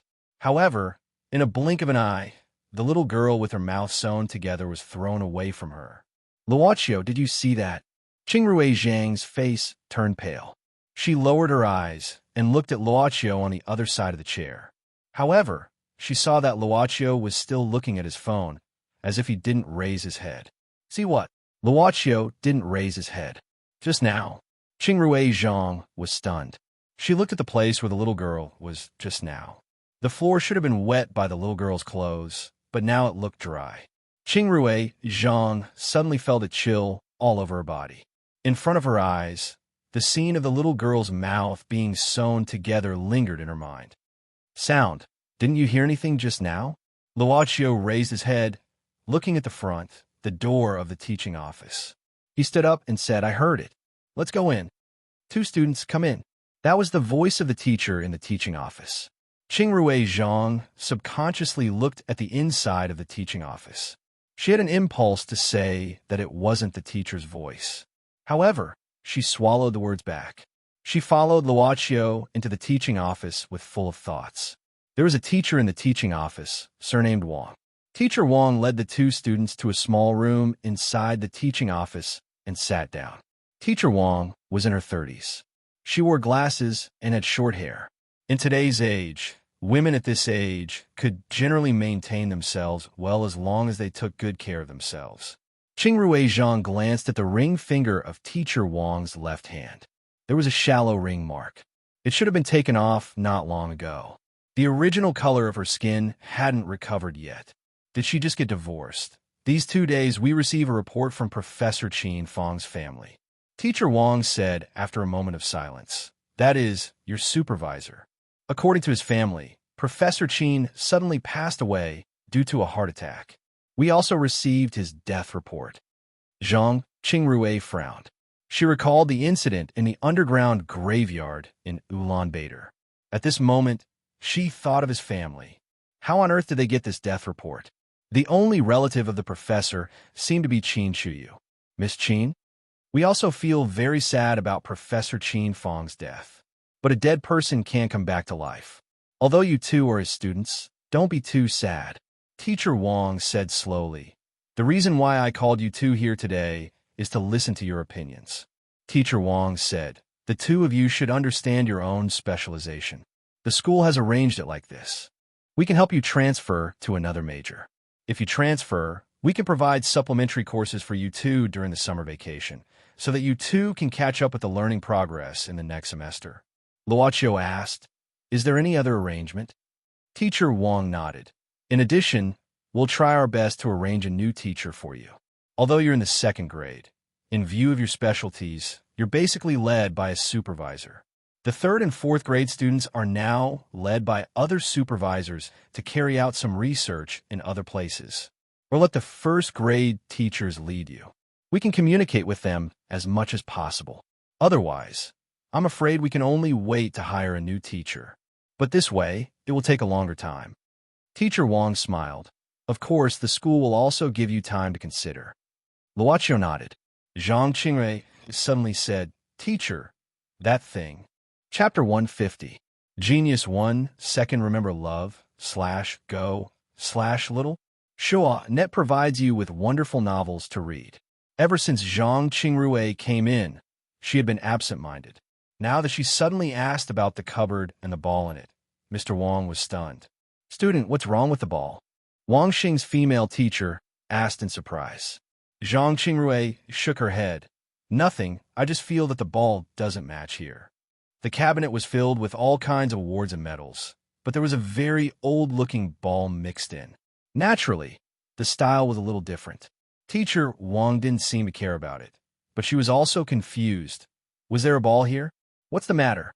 If you didn't mention it, I wouldn't have noticed it." With this, Teacher Wang walked to the front of the cabinet, opened the glass door, and took out the ball inside. She looked at it curiously, but didn't care about it. She turned around and said, "Well, you two students, your matter could be dealt with in the above ways. Of course, if you have any opinions, you can also tell me. The school will try to listen to your opinions." Luochio nodded. Zhang Qingrui glanced at Luochio, who looked normal, so she didn't say anything. Teacher Wang asked them to leave and returned to her work chair. She looked at the ball in her hand for a while and suddenly became absent-minded. Teacher Wang pinched her eyebrows, turning around casually.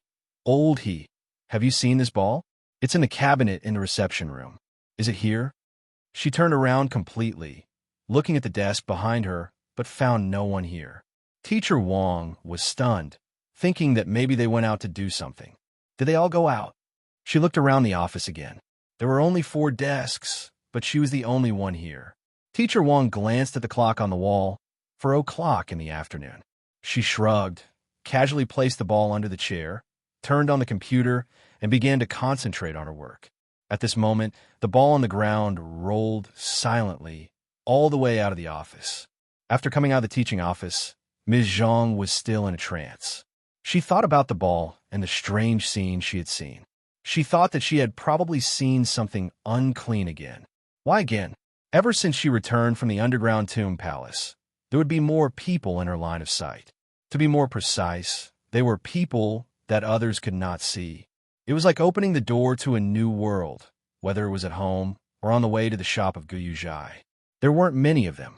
Sometimes they might not even see one in 2 days. However, there was a situation where quality was more important than quantity. Once he encountered one, he would always be shocked. Ms. Zhang still didn't know how these people, whom she couldn't see before, appeared in her sight. The only thing she could think of was that she had once been possessed in the underground palace. Zhang Qingrui looked around, fearing that the little girl bouncing the ball would appear again. However, she could only see Luochio's back. Then she realized that she had been in a trance since she left the teaching office and followed someone here unconsciously. Now that she thought about it, she had been walking behind him without saying anything. Although they were going down the same stairs, it was still a bit embarrassing.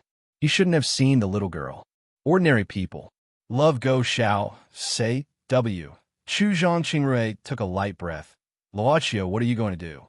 I mean, the curriculum transfer to another department, or if I transfer to another department, it will be troublesome if I don't attend classes. If I change to a new teacher, he may not be as strict as the previous one. That was the truth. Zhang Qingrui had no reason to refute. After all, before she made the decision to enjoy the rest of her life in the ivory tower, she was also a direct beneficiary of absenteeism. Let's see what a new teacher is like. You're right. Zhang Qingrui answered casually. The sky outside is probably completely dark, right? As they went down one floor after another, it gradually became darker. Zhang Qingrui walked with a heavy heart, feeling that the stairs from the 5th floor to the 1st floor were a bit too long. She didn't remember how many times she had turned, but she still hadn't reached the end. Zhang Qingrui subconsciously looked up at the building number between the floors. The blue sign on the stairs said, 4th floor. Zhang Qingrui was stunned, instinctively grasping the handrail. How many floors have we just walked? Luochio stopped at this time, also looking at the sign of 4th floor. It should be 10.5 floors. What? Ms. Zhang opened her mouth slightly, saying unbelievably, how is it possible? 10.5 floors. Isn't it underground? To be exact, We should be walking back and forth between the 5th floor and the 4th floor. With this, Luocio changed the direction, from going downstairs to going upstairs. Where are you going? Ms. Zhang suddenly felt a chill down her spine. She was a little flustered. Since we can't go down, we'll go up. Luocio looked at the top of the stairs. Maybe we'll find the answer upstairs. But it's too weird. Aren't you afraid? It's okay. Luocio said indifferently. You can stay here. Don't worry about anything. Anyway, you'll forget it later. Hypnotizing the same person for many times, implanting some false memories, might cause the individual's thinking disorder and mental disorder. But if it was only the second time, it shouldn't be a big problem. The club's boss already had this plan when he went down the stairs. Ms. Zhang felt that she had heard the same word somewhere, so she couldn't help but be stunned. When she was about to ask for clarification, she heard a sound. Pa, pa, pa, pa. At this moment, there was a sound coming from the stairwell. It was an old red ball rolling down from above. The ball was bouncing up and down on the stairs. Pa, pa, pa, pa. It had already jumped to the front of Zhang Qingrui. She subconsciously reached out her hand to catch the ball. Zhang Qingrui suddenly became absent-minded when the ball was not heavy. When she came back to her senses, she realized that she was the only one left in the same place, on the landing of the stairs that said 4th floor. Up and down. Nobody. Luocio. Luocio, are you there? Zhang Qingrui felt her hands and feet were a little cold, so she cautiously looked under the handrail, only to find that the handrail was like an endless spiral with no end in sight. She could only raise her head and look at the direction of the stairs. What she saw almost made her heart jump out of her chest. The little girl whose mouth was sewn up by needle and thread was standing at the end of the stairs. She reached out her hand, but her mouth was slightly open, just sewn up. She seemed to want to say something, but she couldn't. Zhang Qingrui instinctively took a step back, but she was already on the stairs, so she missed a step and her body fell down instantly. She felt that the world was spinning, and she felt that her vision suddenly turned black. The stairs were empty. Luocio had just looked up and down, but when the ball fell, his line of sight seemed to have been dislocated. Zhang Qingrui couldn't have disappeared from his sight suddenly. He frowned, walked up the stairs, and walked on the corridor of the 5th floor. The corridor was very quiet. Luocio tried to open some of the doors, but there was no one in each office. At this time, a figure came out from the teaching office. It was Mr. Wang, who he had just talked to, who came out with some documents in his hand. The teacher saw Luocio and seemed to be very surprised. Student, is there anything else? There was no one on the 5th floor. Every office was empty. However, Teacher Wang from the teaching office was still there.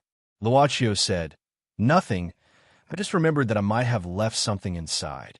Mr. Wang nodded. Really? Then come and look for it. I'm going to send some documents, and all the teachers are out. After you look for it, I'll lock the door. Thank you, Mr. Wang. Luocio nodded and walked into the teaching office. He looked around and found that the ball was gone. However, when he turned around, Mr. Wang was also gone. Just like Zhang Qingrui, he disappeared from his side. Chapter 151. Genius 1, Second Remember Love, Go/Little. It provides you with wonderful novels to read. The sound of rain could no longer be heard. Luocio walked around the teaching office and came to the cabinet in the reception room. He suddenly reached out his hand to touch the place where the ginseng ball was placed. Luocio pressed his palm on the wooden partition and closed his eyes. When Zhang Qingrui asked him if he heard or saw anything, considering that her memory of him in the underground palace had been erased, Luocio naturally didn't want to say anything. Rather than saying that Miss Zhang saw her, it was better to say that she was attracted to him. Luocio withdrew his palm and walked out of the teaching office. He came to the bench outside the teaching office and sat down. He closed his eyes again. However, this time around, it did not take long. It only took a single breath of time. When he opened his eyes again, there was a little girl standing in front of him. She was clean, with a touch of uneasiness on her pink and tender face. She twisted the hem of her blue and white checkered dress and lowered her head. Yes. Luocio blinked and patted the seat next to him sit. The little girl raised her head and looked at Luocio timidly, but she didn't dare to accept it. She suddenly stepped back and shook her head. Luochio was very patient.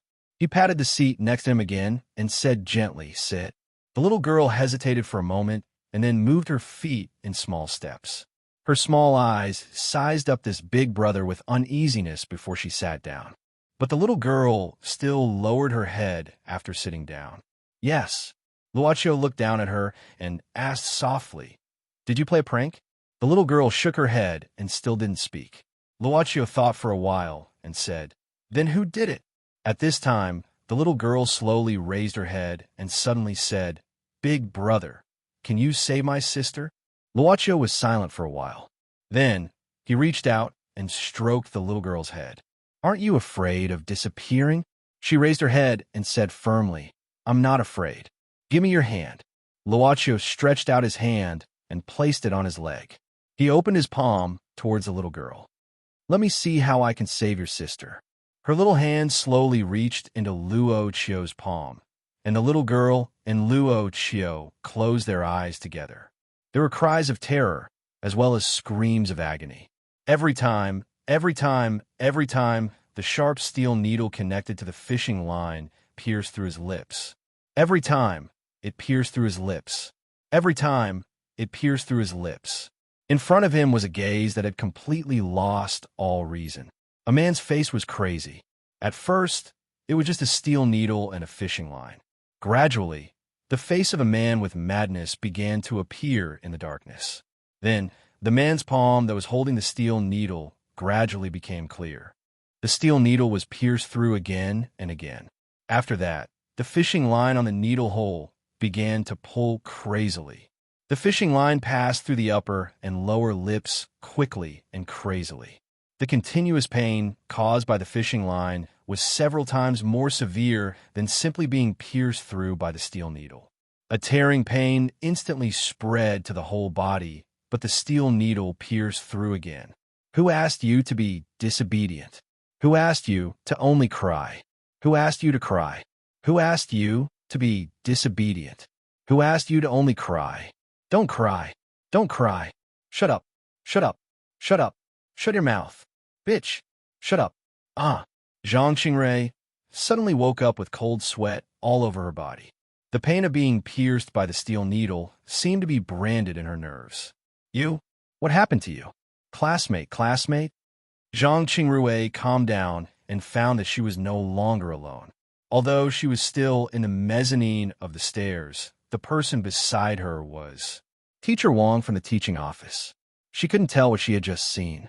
All she could remember was the moment when she fell down the stairs, the scene where the little girl with sewn lips stretched out her hand to her. Lips. Zhang Qingrui touched her lips subconsciously and felt relieved when she didn't find the horrible fishing line. "Classmate, what happened to you?" Teacher Wang had been here all the time. Seeing Zhang Qingrui's abnormal situation, she couldn't help but ask with concern. Zhang Qingrui shook her head hard to get rid of those horrible images in her mind. The teacher in front of her was the one she had just met and was also a woman, which gave her a sense of security more or less. "Teacher, why are you here?" Luochio disappeared, and the person she saw after waking up was Teacher Wang from the teaching office. Zhang Qingrui couldn't help but feel confused. She was sure that she had seen a ghost, but she didn't know what was going on after waking up. She had to think about her situation first. "I should ask you why you fell down here." Teacher Wang helped Zhang Qingrui stand up. "I met your classmate just now, but he disappeared in the blink of an eye. But you, when I found you, you fell down here. What happened to you too?" If she could explain it, she wouldn't be so worried now. "Teacher, did you go downstairs?" Zhang Qingrui suddenly asked. Teacher Wang was stunned. "I was taking care of you. Why would I go downstairs? Are you really okay? Did she suddenly faint? Or did she accidentally slip? Did you hurt yourself in any way?" It was strange that she didn't feel any injury on her body when she woke up after falling down the stairs. If there was any pain, it would be the terrifying scene in the dream. It was the kind of pain that was left behind. It was as if it was real. Zhang Qingrui glanced at the stairs subconsciously. Could she see the end of the stairs? Surprisingly, it was no longer a spiral-like and endless situation. Zhang Qingrui took a deep breath. Teacher, I'm a little dizzy. Can you help me down first? Teacher Wang nodded. It wasn't a big deal. She helped Zhang Qingrui and walked forward. Be careful. Zhang Qingrui nodded subconsciously. But at that moment, Mr. Wang's mouth was sewn shut. She was really too scared. Zhang Qingrui pushed her away instinctively. She had used up almost all of her strength. Mr. Wang, who was standing in front of him, had a stunned expression on his face. He felt as if he had lost his center of gravity. In that split second, Zhang Qingrui realized that she had pushed him off the cliff. She didn't have time to be scared. She just reached out her hand, trying to catch Teacher Wang. But she could only catch Teacher Wang's clothes, and the inertia of falling couldn't be reversed. Once again, Zhang Qingrui rolled down the stairs. But this time, she wasn't the only one rolling down the stairs. It was really painful this time. She felt that all her bones were about to break. Zhang Qingrui fell down on the ground, and Teacher Wang also fell down beside her. Teacher Wang forcefully propped his body up and shook his head vigorously, as if he was trying to wake himself up. What's wrong with you? Zhang Qingrui heard Teacher Wang's angry voice. She endured the pain all over her body, and just as she was about to explain something, her expression changed. Pa, pa, pa, pa. The familiar sound of a ball bouncing down the stairs came again. At the top of the stairs, the old dark red ball once again bounced down slowly. One step, one step, one step. She looked up the stairs subconsciously. It happened again. She saw the little girl whose mouth was sewn up, standing at the top of the stairs. She lowered her head and was wet all over. Teacher Wang, who was beside him, suddenly let out a cry of horror. It was as if a string in his heart had snapped. He struggled to get up from the ground and was thrown into the corridor in a panic. She watched as the little girl with her mouth sewn up slowly walked down. Zhang Qingrui's consciousness blurred, and all of a sudden, her vision went dark, and she couldn't see anything. The steel needle pierced through her body. The fishing line was pulled, as if it was going to cut her lips. The man's angry voice. Zhang Qingrui woke up abruptly. She felt as if she was suffocating, and she greedily took in large mouthfuls of air with every breath she took. Student, what's wrong with you? Student, are you okay? In front of her was the concerned voice of the teacher in the teaching office. Ms. Zhang opened her eyes wide, as if she had inhaled a lot of cold air. A kind of coldness began to spread all over her body, making her hair numb. Chapter 152. Genius 1, Second Remember Love, /go, /little. We provide you with wonderful novels to read. Her name was Wang Luo. After graduation, she came to the university to work under the arrangement of her family. She had been working here. She had 2 marriages, but she didn't have any children. It seemed that she didn't want to have children subconsciously. Both marriages had broken down because of the issue of children. Recently, she had the idea of resigning. Maybe she just wanted to change the working environment, or because she was tired, or because of other things. Zhang Qingrui hoped that she could get more information from Wang Luo and Teacher Wang next time. She couldn't remember how many times she had pushed Wang Luo down the stairs. She would always wake up from the struggle and return to the original place.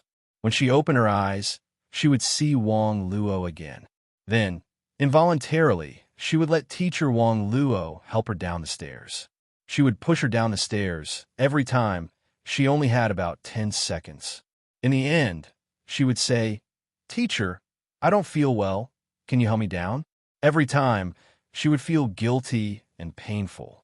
She wanted to pull Teacher Wang Luo up, but every time, she would roll down the stairs together with her. How many times had it been repeated? 10 times? 20 times? 30 times? Or more? Zhang Qingrui had to consider a question. Why did she have to push Teacher Wang Luo down the stairs every time? It seemed that she wanted to take Wang Luo's life. This conjecture was so horrible that Ms. Zhang had to speculate a more unacceptable answer. If she couldn't push Wang Luo down the stairs and kill her, she would never be able to get out of this nightmare. She couldn't be saved by this method. However, this idea started to waver in the cycle again and again. Every single time, Only she knew the pain and helplessness. They battered her nerves again and again. She didn't know how long she could hold on. Two totally different ideas had appeared in her mind. I can't do this. Perhaps next time, if I use my greatest strength and adjust the angle, Teacher Wong can really fall to her death. She woke up from the cycle again. She was not willing to sit and wait for death. She hoped to find a place to break through. Looking at Wang Luo's concerned question, Zhang Qingrui suddenly grabbed Wang Luo's arm and asked quickly, "Teacher, do you know a little girl? She's wearing a blue and white checkered skirt, and she's about 6 or 7 years old. Oh, right, she's also wearing a bow hair band." He was suddenly interrupted. "No, I don't." Teacher Wang Luo's voice, which was full of concern, suddenly turned cold. She said, "Student, let me help you down." No, Zhang Qingrui felt like she was a puppet on a string. Her body, her actions, and her words were all out of her control. "Thank you, teacher," Zhang Qingrui said. Even his tone didn't belong to him. "No." Zhang Qingrui clenched her gums abruptly, as if she had broken free from some shackles. With courage from the bottom of her heart, Zhang Qingrui caught Wang Luo's palm. Instead of going downstairs, she went upstairs.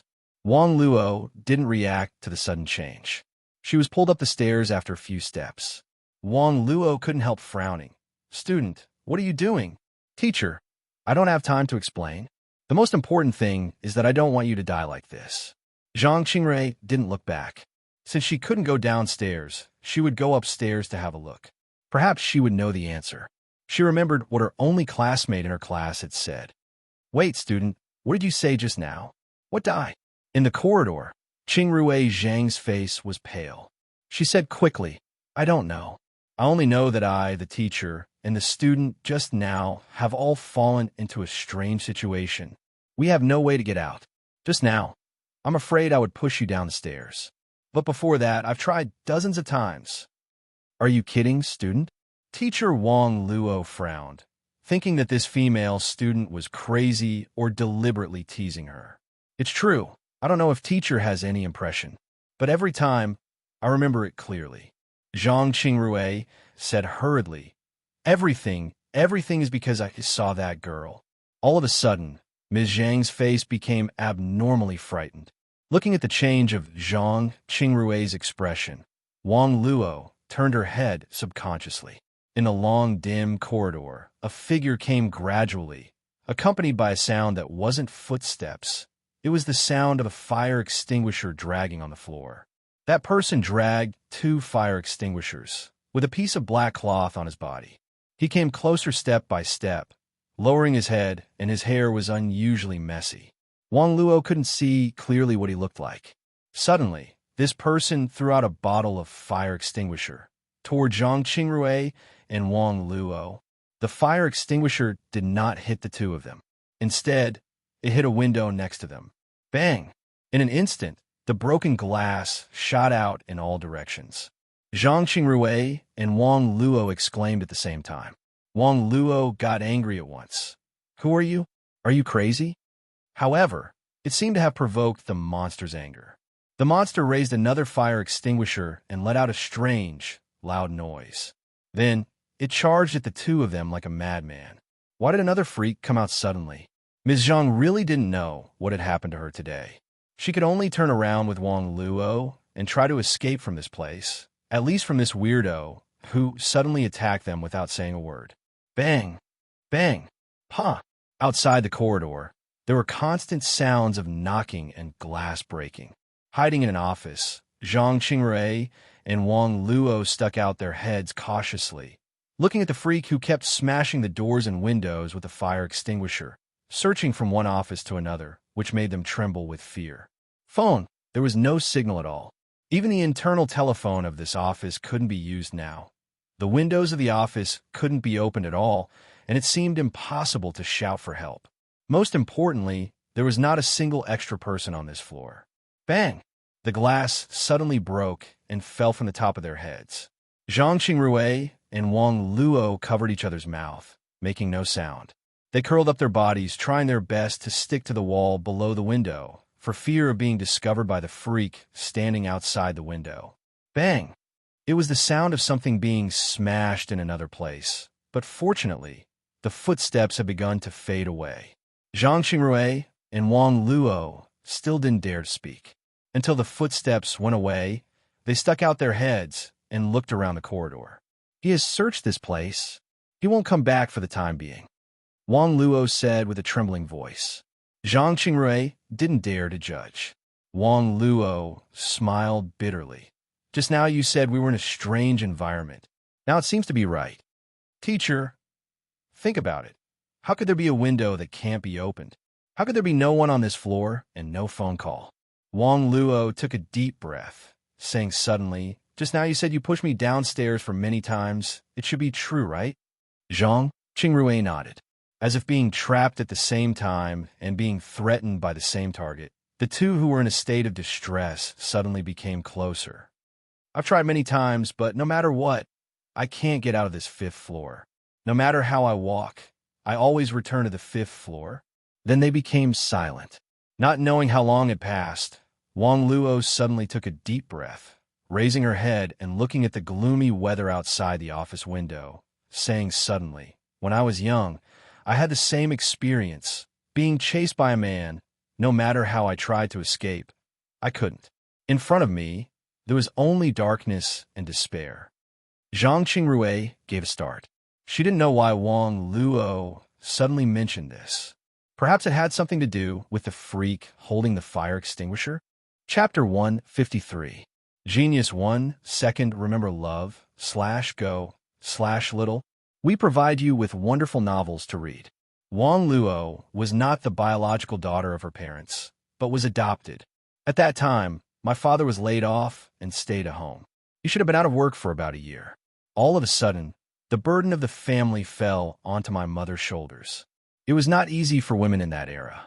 Patriarchal ideology was still very serious. My mother naturally couldn't maintain a family for a long time. Wang Luo mentioned something she had forgotten. Suddenly one day, when I came back from school, I saw my father breaking all the things in the house like crazy. That night, he was drunk alone with a letter in his hand. It was written by my mother.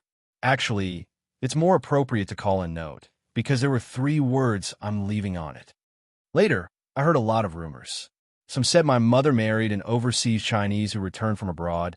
Some said she went to work in a faraway place. And some said she was seen working in a nightclub. I don't know which rumor is true, but my father seemed to believe all the rumors. Even though she was over 30 years old, teacher Wang Luo was like a helpless little girl in Zhang Qingrui's eyes. She hugged her hands, saying in an extremely disgusted tone, "You can't imagine how ugly a man is when he escapes from reality. So ugly that even as a father, there seemed to be no reason for him to be forgiven. There was a time, I remember it was summer, and I could only wear winter clothes to school. Do you know why? Because I was afraid to let my classmates see the scars on my hands and feet." Wang Luo heaved a sigh, saying in a low voice, "I couldn't continue to bear this kind of inhuman abuse. I wanted to escape from this family that had long lost its warmth." That night, that ugly man exposed his lowliness, cowardice, and incompetence again. It seemed that he could only keep some of his pitiful self-esteem as a man by beating his own daughter. Wang Luo suddenly stretched out her hands. I was so scared. I grabbed the kettle and smashed it on his head fiercely. He fell to the ground in pain. I saw his forehead was bleeding. I was even more scared. I ran out of the house recklessly and chased after him. I kept running, but he kept chasing after me. I panicked and didn't know where to go. In the end, I hid in a construction site nearby. I don't know where he picked up an iron rod from, but he kept knocking, as if he had gone mad. He kept knocking things around him. Wang Luo retracted her hands and hugged her arms tightly, trembling slightly. Just like now, hide. Loved, go little say, Netwka, what happened next? Zhang Qingrui suddenly asked. Wang Luo lowered her head, shaking it. I don't know, I forgot. I just remember that when I woke up, I wasn't in that construction site, but in a strange street. I wandered the streets alone, and when I was hungry, I looked for food in the trash can. So it went on like this for several weeks, and I never dared to go back. Perhaps God took pity on me, and a couple found me and took me in.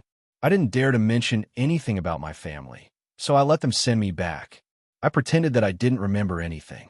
They had no children of their own. After that, I became their child. You really don't remember what happened at the construction site? Zhang Qingrui suddenly asked. Wang Luo gave a start, turning her head to look at this student. She didn't know when she lowered her head, so she couldn't see her face clearly.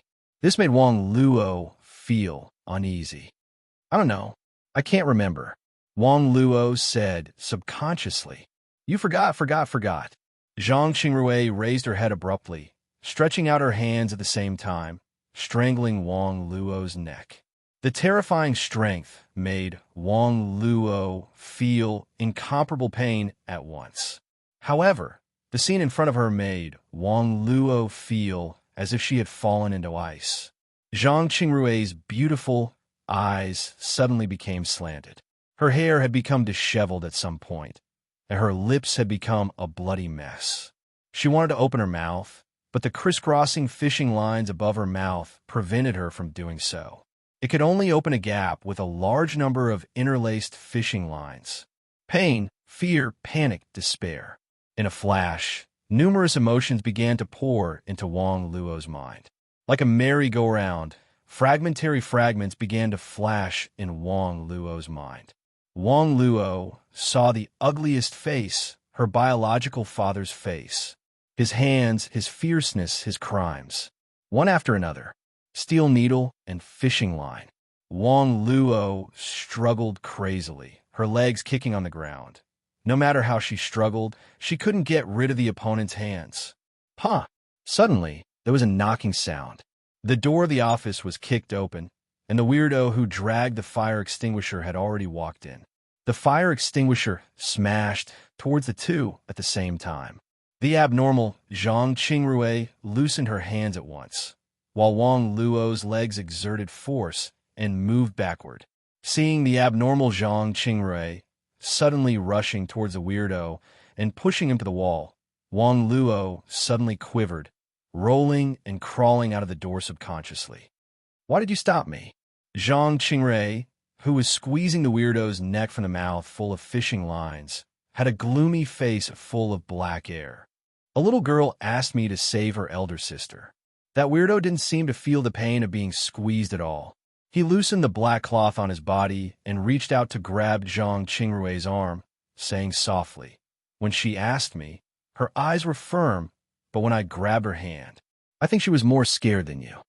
Ridiculous. I'm not scared of anything. I'm not scared anymore. Really? Even if it's buried in a dark place forever? What do you know?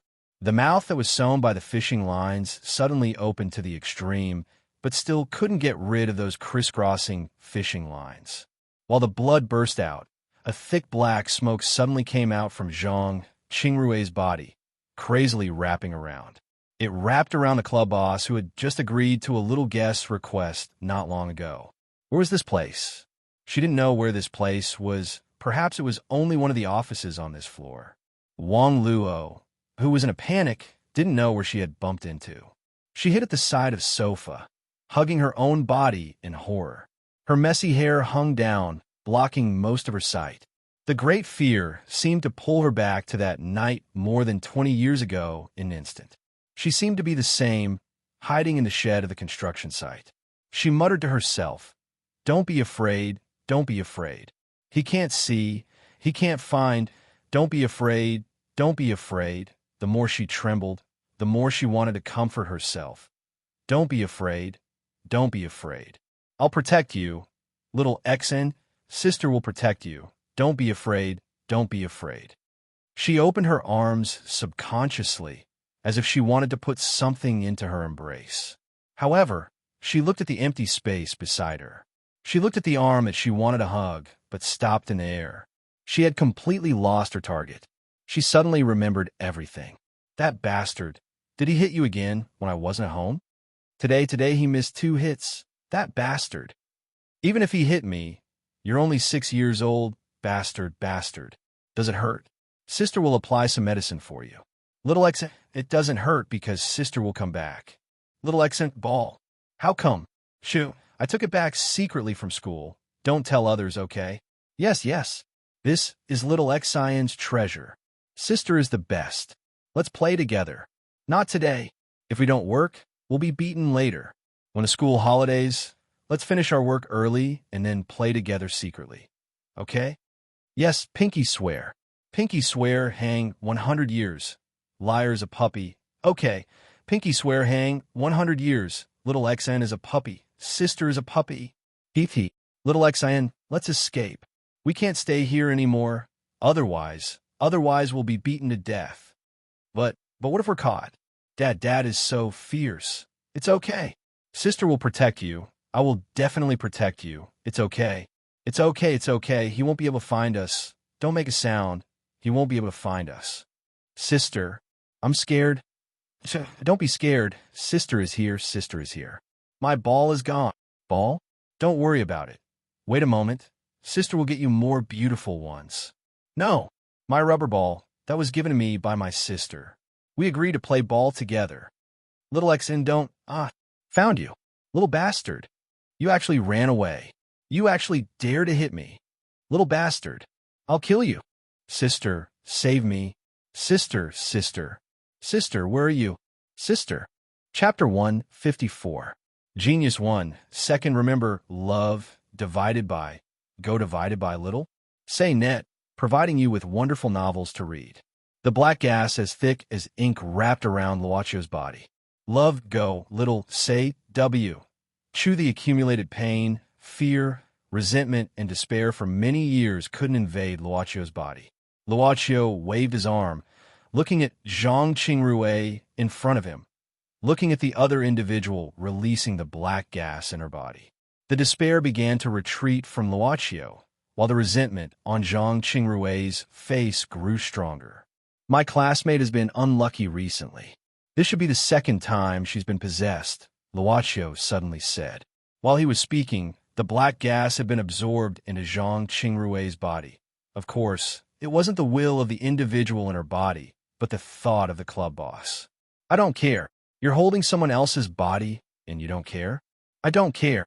I'm not qualified to say you're willful. Luocio sighed. While sighing, he reached out his hand again.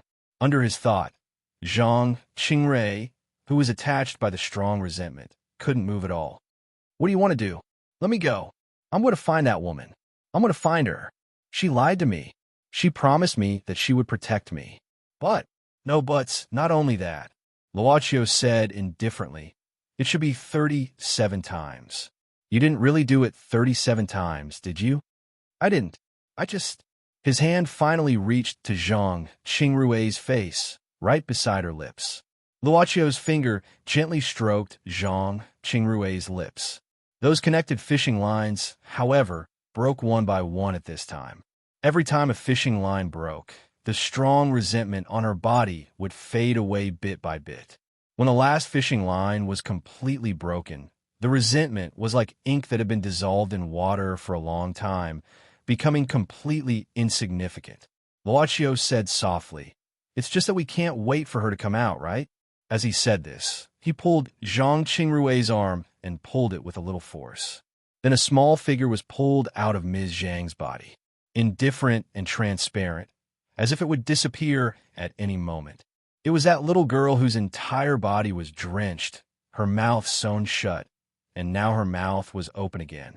At the same time, Zhang Qingrui fell to the ground and fainted. The shadow that was pulled out was finally pulled into Luocio's arms. He hugged the little girl and whispered, "Don't be afraid. This time, I'll accompany you to wait for her return." Luocio's palm gently pressed on the floor. At this moment, the floor began to crack completely. The crack spread until the entire office began to disintegrate. It spread not only to this office, but also to the entire floor and even to this building. Everything was completely shattered in an instant, turning into countless fragments. All of the fragments scattered in an instant. Strangely, they didn't fall, but just scattered. Their scattering allowed the separated lines of sight to meet each other in the gaps between the numerous broken stones and the fragments of objects. And Luocio had unknowingly returned to his weird appearance. While the little girl was in a daze, Luaccio suddenly stretched out his palm, pinching her neck and lifting her up easily. The little girl's shadow seemed to be suffering a great deal of pain, kicking the air with difficulty at this moment. Wang Luo woke up from her memories. She touched her face subconsciously. Apart from the sweat, there was something more moist. Tears of regret. She saw scenes one after another. Not long ago, when her neck was pinched, she saw scenes after scenes that she didn't know. Why didn't she have the courage to run out at that time? Why didn't her only sister have the courage to run out even though she was wailing there? She remembered. She remembered everything. In the end, she didn't have the courage to leave her hiding place until her father dragged her sister away from the construction site. She didn't even dare to follow them back quietly. She escaped to a faraway place and began to wander on the streets, forcing herself to forget the nightmare scene. Wang Luo grasped her collar tightly.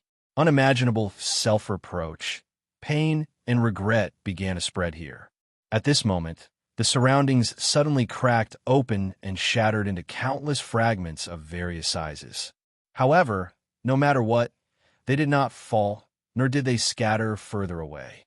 Her line of sight suddenly became incomparably wide. In the gaps between the numerous fragments, she saw the figure of the weirdo who chased her just now. That weirdo raised his hand and pinched a little girl's neck. It was a very faint figure. She was wearing a blue and white checkered dress, and her little feet were kicking everywhere. It was just like that night more than 20 years ago, when she had witnessed her little sister being dragged by her father. Not knowing where the courage came from, Wang Luo stood up abruptly. She collided with numerous fragments. No matter whether they were sharp or large, they hit her body, no matter whether she was scratched by the fragments or hurt by them. Let her go! Let her go! Let her go! While running, Wang Luo reached out and grabbed a fragment beside her, a broken stone. Let her go! She rushed to the weirdo, smashing the stone in her hand towards the weirdo's arm that was pinching the little girl's shadow. But the moment it fell, it didn't give off any real sensation. It was just a piece of black cloth falling down. That strange man suddenly turned into a piece of black cloth and slowly floated down. However, he had already disappeared. The little girl's shadow was suddenly liberated. Her eyes turned ferocious in an instant, subconsciously reaching out to pinch Wang Luo's neck. However, embrace. The moment she landed, her weak shadow had been brought into Wang Luo's embrace before she really reached out her hand. Don't be afraid. Don't be afraid. Sister is here. Here. Sister. Sister will protect you. Don't be afraid. Little Xan, don't be afraid. The little girl's body suddenly became stiff in the embrace. Many years ago, in the dark night of the work shed, the helpless and fruitless calls, the disappointment of not being able to find the only person he could rely on, the despair when his mouth was sewn shut by his deranged father, and the despair when he was drowned alive, and the coldness of being buried underground for a long time. How terrible it was. I'm Wang Xian. I have a sister who loves me very much. Mother is gone. I can only wait for sister to come back every day. Even if dad is fierce, I'm not afraid. I like the ball that sister gave me.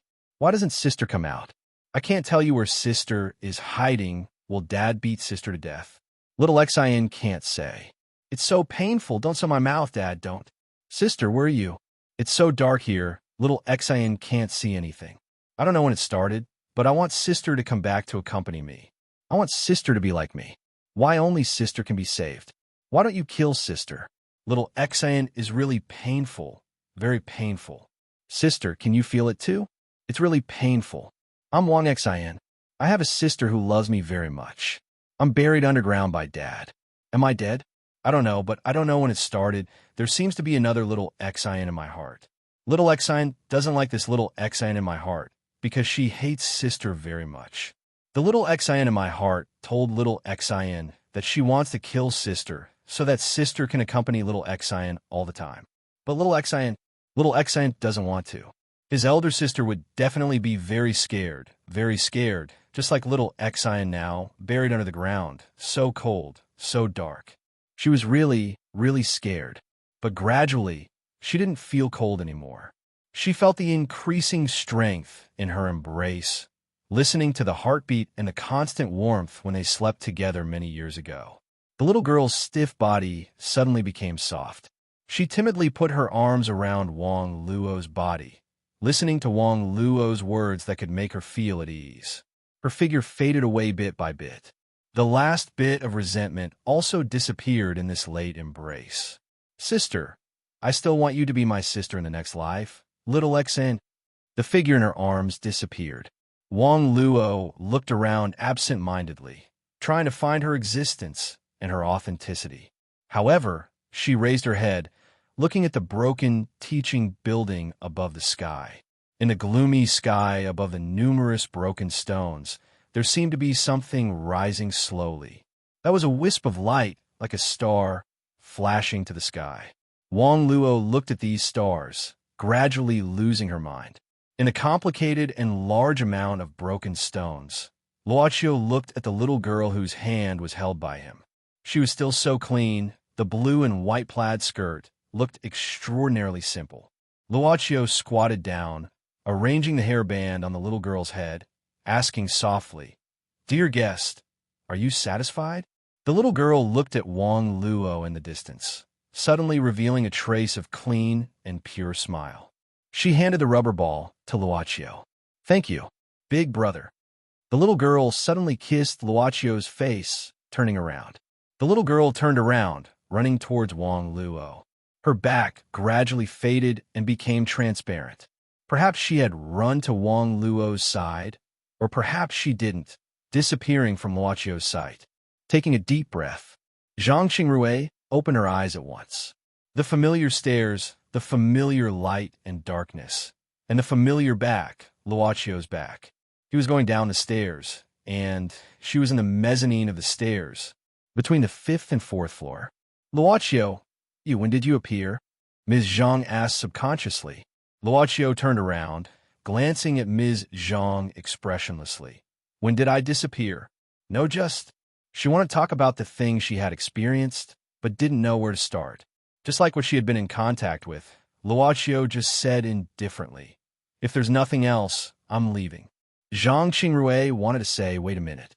However, at this moment, she noticed that some people were walking down the stairs, and some were walking up the stairs further down. It was no longer the spiral staircase with endless handrails. Seeing Luoqiu going downstairs slowly, Ms. Zhang suddenly quivered, running back to the corridor of the 5th floor. Everything seemed normal. He could hear some soft voices coming from the various offices, but he didn't see any signs of damage. She quickly ran to the entrance of the Academic Affairs office and stuck her head inside to take a look. She saw other teachers, including teacher Wang Luo. At this moment, Wang Luo was looking out of the window, seemingly in a trance. No one knew what she was thinking about. She glanced at the clock on the wall again. It was 4:15 in the afternoon. It turned out that only 15 minutes had passed since she left the Academic Affairs office. Did I have a dream? When they got off work in the evening, the university teachers left the teaching building one after another. However, when they left the building with their umbrellas, they found that a palm tree that was almost 10 meters tall had fallen down at some point.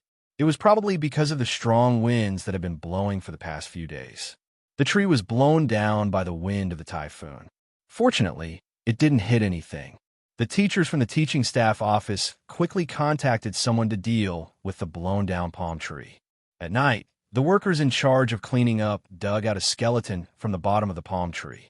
It should be the skeleton of a child. Typhoon Tani has passed through. There will be sporadic drizzle in the next few days, but the temperature will rise gradually. The ultraviolet intensity today and tomorrow at night. The new boss of the club was listening to the weather report on the radio while playing with an old red ball in his hand. The ball rotated slowly in his palm. Luoqiu suddenly looked at the servant girl who was cleaning the display cabinet with a feather duster, asking, "Yi, do we have a nice shelf here? There should be one in the utility room." Yi turned around, looking at her master. "What size do you want?" Luoqiu slightly raised the ball in his hand.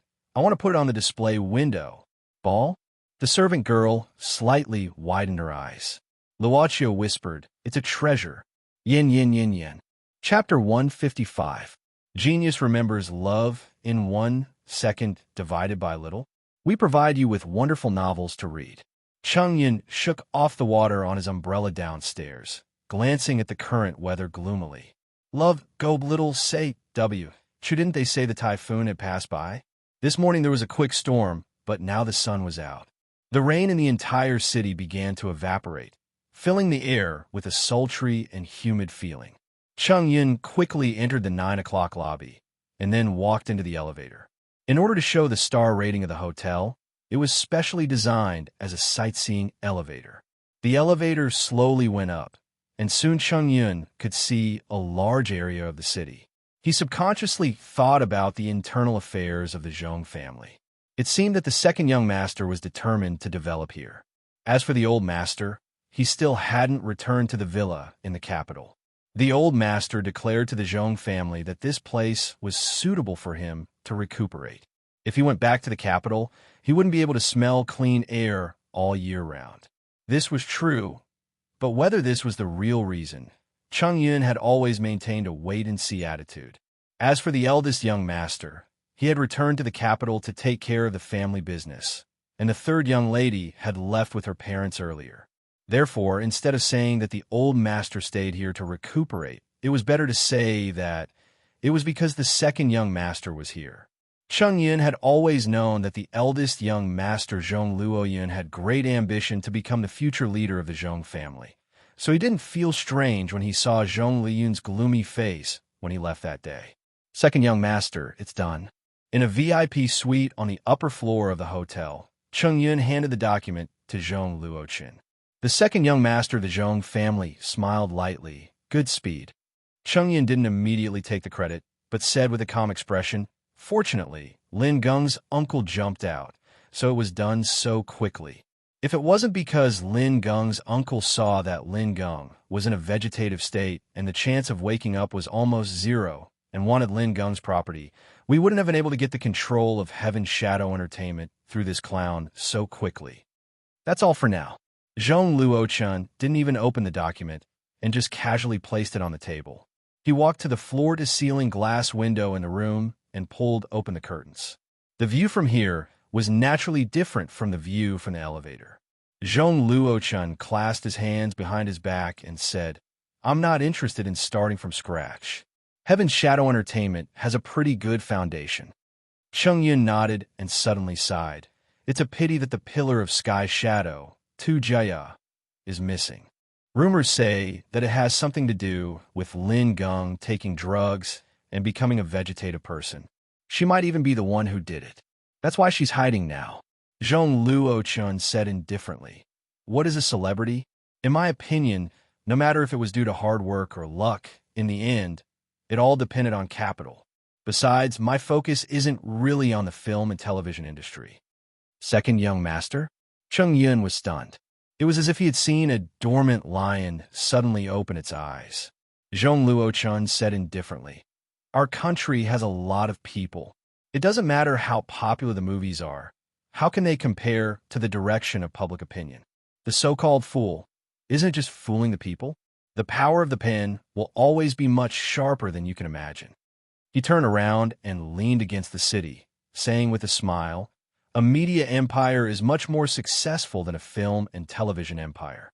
Although he didn't say how it would unfold in the future, Chung Yun seemed to see a huge blueprint unfolding from Zhong Luochun's body. He couldn't help but tremble in his heart. What he thought of was another benefit giver, the third daughter of the Zhong family. The three young masters and young mistresses of the Zhong family were all dragons and phoenixes among men. In the future, there would be a battle between dragons and phoenixes. By the way, prepare some gifts for me. Zhong Luochun suddenly said, It's old Lady Zhang's birthday in 2 days. I have to go to the Zhong family's mansion. Understood. Chung Yun immediately nodded and agreed. But when he thought of the old lady of Guyu Zhai who didn't smile for thousands of years, he couldn't help but complain inwardly. You will surpass all of them because you will sacrifice yourself to cover my body. Jesus said this to Judas. This was the translation of the Gospel of Judas that Luochio could find. Of course, no one from that era would jump out to testify whether it was completely correct or not. About a month ago, Luo started to read the New Testament and the Old Testament, as well as the fragments of the Gospel of Judas, when he found the words in the floral window of the former boss room and knew from the hint of golden pupil that it might be a sentence from the Gospel of Judas.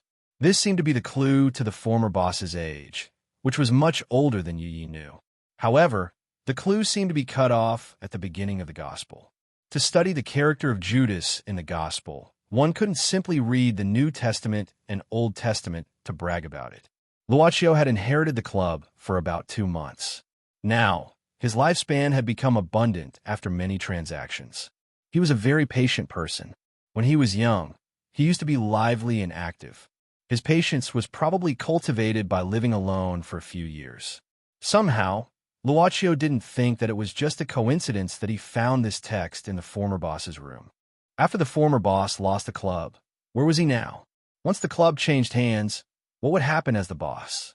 Unfortunately, the price is too high.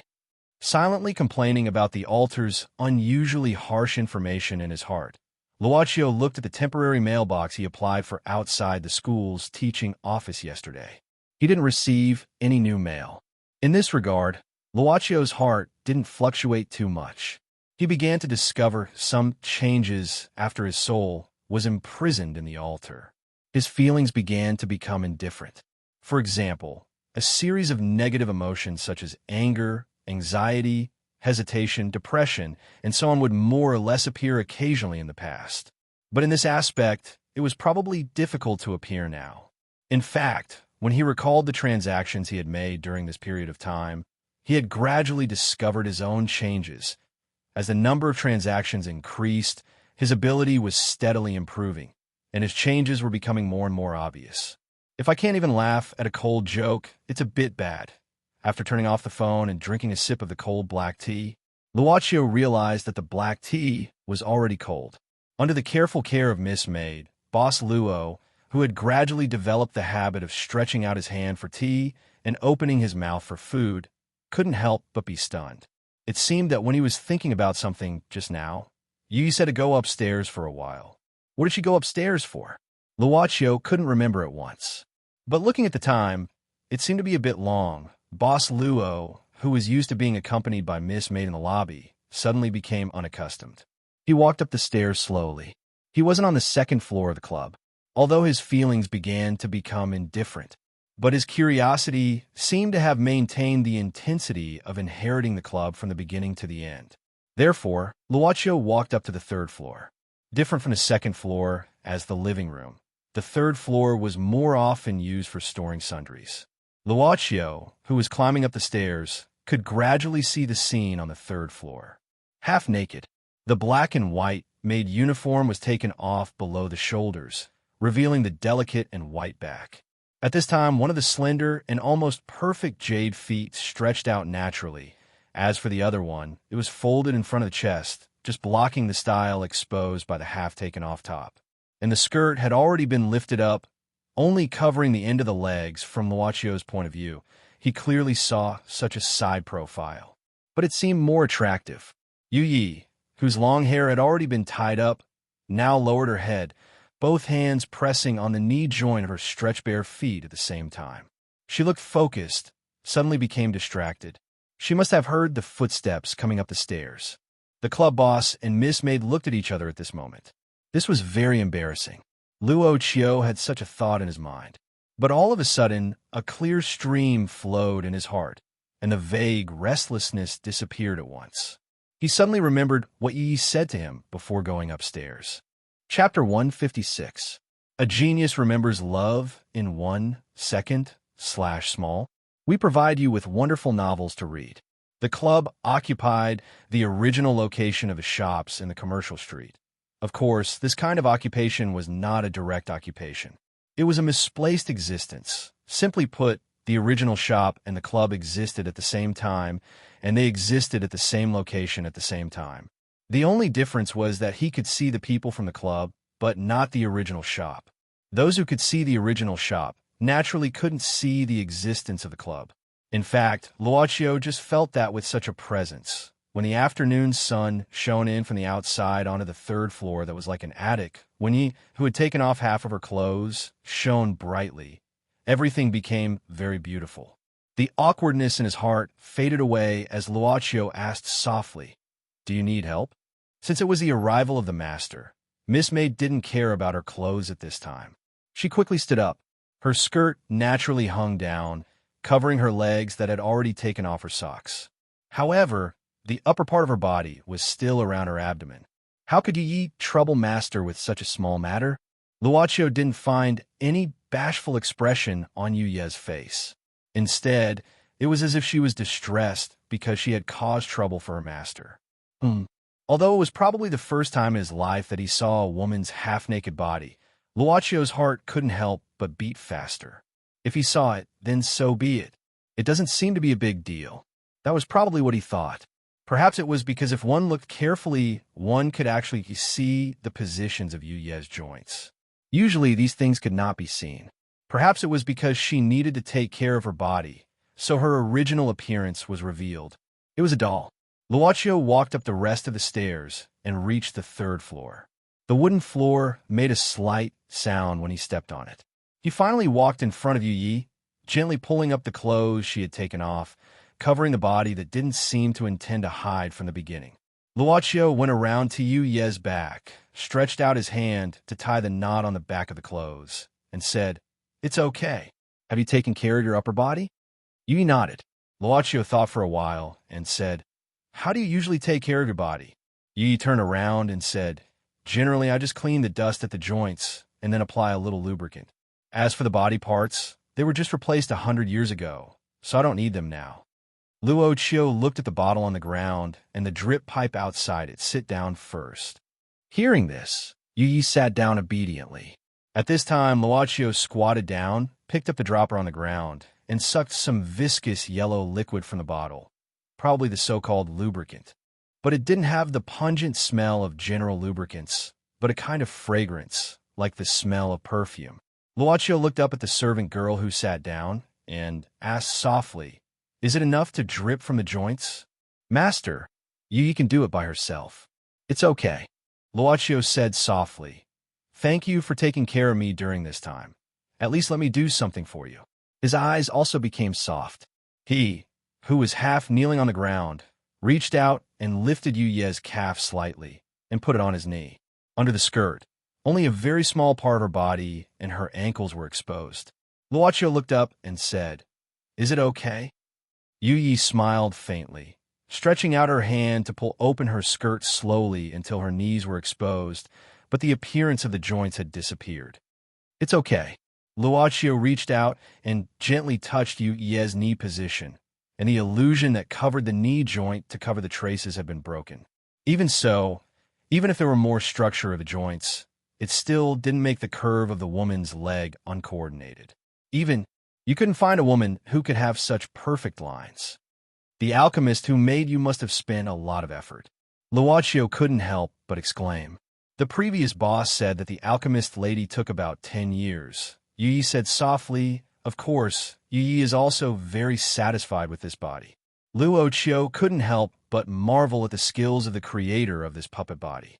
It wasn't a human body, but it felt exactly like a human body. Of course, if Yuye's soul didn't integrate into the puppet body, it wouldn't be so perfect. Although it wasn't a real human, but in Luocio's eyes, except for the ability to give birth, Yuye had a perfect body with a soul, which was better than a human. The dropper slowly approached the joint, and Luocio carefully put it on the slightly open crack. His fingers slightly squeezed, and a light yellow viscous liquid was squeezed out and poured into the crack little by little. Suddenly hearing Yuye's moaning sound, Luocio couldn't help but ask curiously, "Do you feel anything?" "A little." Yuye's eyelids slightly drooped and said softly, "There will be a numbing feeling. In fact, the skin on the body can feel the touch, but it won't be very strong." Originally, he thought it was just a puppet body, so there shouldn't be any feeling.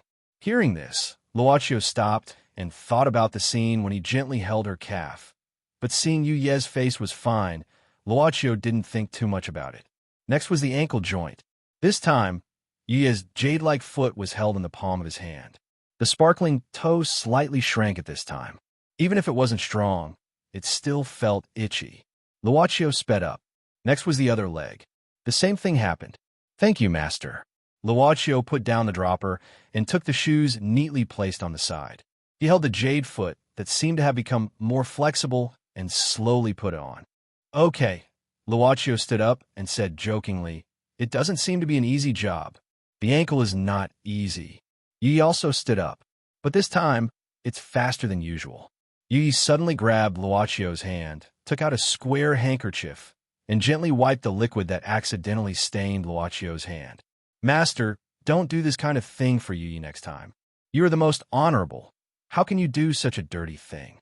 In the past, the boss didn't care about Yi and let Yi do it herself. Until now, he didn't feel anything." But Luochio suddenly thought, why does it sound like I become a pervert with a foot fetish and a puppet's foot? But because his emotions had been gradually dulled by the altar, Luochio's face didn't change. He suddenly asked, "By the way, do you remember the name of the alchemist who made you? Catherine II? Alexievna." Luochio was stunned. This name sounds a little familiar. Yin Yin Yin Yin. Chapter 157. Genius remembers love in 1 second divided by small. We provide you with wonderful novels to read. If I can live to 200 years old, the whole of Europe will crawl on my feet. Catherine II. Sophia? Auguste, using love and fertility as the transaction fee. You get the Zosimus Codex. Catherine II, making an alchemy puppet, you get a gold mine. Catherine II, using her soul as the price, you get 300 years of life. The thickness of the account book was about 6 centimeters from the outside, but the actual number of pages was much more than what it looked like from the outside. It was like a book that was difficult to read. Therefore, even though Luochio had planned to read the account book since he came back from Romania, he had not really finished reading one of the more than 10 account books. Perhaps the book that he had picked out to read was only 1%, or even 1%, or even slower. However, if he searched, he could easily find the page he wanted. Since it was the creator of Yu Ye's body, Luochio was naturally curious. This Sophia? Miss Auguste had made 3 transactions in her life. The first time she got the manuscript was probably the opportunity for her to become an alchemist. Later, Sophia became the first Tsar Empress in history. It took her 10 years to make an alchemy puppet, and she got a rich gold mine. Calculating the time, Russia seemed to be at a stage where the treasury was empty and there were internal and external troubles. The third time was 300 years of life. According to the spirit of the contract, the soul of the Tsar Empress would be collected after 300 years. Judging from the time Luochio was now, it would take at least 50 years. However, the Tsar Empress in history had died, but the 300 years given by the club was 300 years. A difference of 1 year, 1 month, 1 day, or even 1 second would not exist. Fake death. Luochio continued to read the rest of the account book. It indicated that the soul of Catherine II had not been collected yet. In other words, the former Tsar was still alive. Of course, since Catherine the Great was waiting to pay the transaction fee, if Luochio wanted to know her current location, he would have to pay the club a considerable discount. The discount proved that the club was indeed very generous in this regard. 3 days of lifespan has been successfully deducted. Catherine II is currently in Szczecin, Poland. Luochio subconsciously pinched his forehead. There was no need to force himself to figure out all the deals the club had made over the years. It was better to take things 1 step at a time. What he needed to do now was to realize long-distance teleportation and not just limit himself to this city. Although compared to the beginning, the distance of free teleportation had almost doubled. Yu number 9 hasn't returned yet, right? Luochio was a person who would return home on time. Currently, he was still spending the night at his home. Therefore, if Black Soul number 9 came back during this period, he wouldn't be in Pengjiang. And during this period, he didn't receive the information card from Black Soul number 9 from Yu. Although the club didn't require Black Soul envoys to hand over the information to their customers within a specified time, Black Soul envoys were generally more diligent in order to achieve more achievements. For example, Taiyinzi. In fact, when Luaccio saw Black Soul number 9 at the beginning, he felt that Black Soul number 9 was the type who was dedicated to developing his customers. But has he become more and more lazy recently? No. Yu Yi quickly replied, Master, do you need to call number 9 back? Number 9 is still in this city. Luaccio thought for a while and said no. Well, I'll go and take a look. There is no new breakthrough in the matter of gospel. As the boss, it would be too low for him to go out to find his customers. Therefore, Luaccio thought that it might be a good choice to go out and have a look. He smiled and said, Go with me. Anyway, you have nothing to do. The pet center was closed these 2 days, but Luo Dance didn't dare to be idle. The little butterfly monster had a feeling that she was a freeloader. Today, she cleaned the pet center inside and out, as usual, standing barefoot on the new floor, which was so bright that she could even see her own appearance.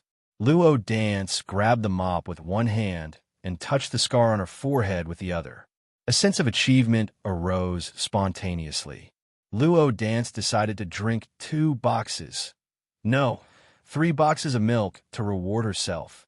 Bang, bang, bang, bang. At this time, there was a sound of something falling on the ground. The sound came from the medical room inside. Thinking that the girl in black who suddenly appeared that day was sleeping there, Luo Dance hurriedly ran over barefoot. In the medical room, Su Zijuan, who was wearing a black dress, fell on the ground at this time.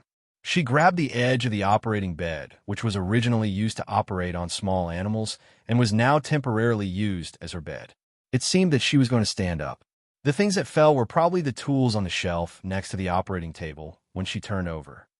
What's wrong with you? You shouldn't be able to get out of bed. Luo Dance quickly ran to Su Zijuan, holding her arm and helping her to sit on the operating table again. Who are you? Luo Dance couldn't see the dark red pupils of that day. What she saw now was only the black and white eyes of this girl. I'm Luo Dance. Now I'm Sister Long's assistant. Sister Long? Luo Dance opened her watery eyes and said, Sister Long is Long Shu. You should know each other, right? Tut! It turns out that you're the new servant of that old woman. The girl didn't smile, with an indescribable indifference on her pale face. Little Butterfly, who didn't know how to deal with this kind of person, didn't know what to say now. Maybe Sister Long would go crazy if she heard the words old woman. She still remembered that not long ago, an anti-cat demon had brought her son over. That little cat demon had cried and begged the old witch not to take the injection and asked her to leave faster. Sister Long's face had turned black. Anyway, that little cat demon had crawled away with tears and snot all over his face. He had said something about never coming back again.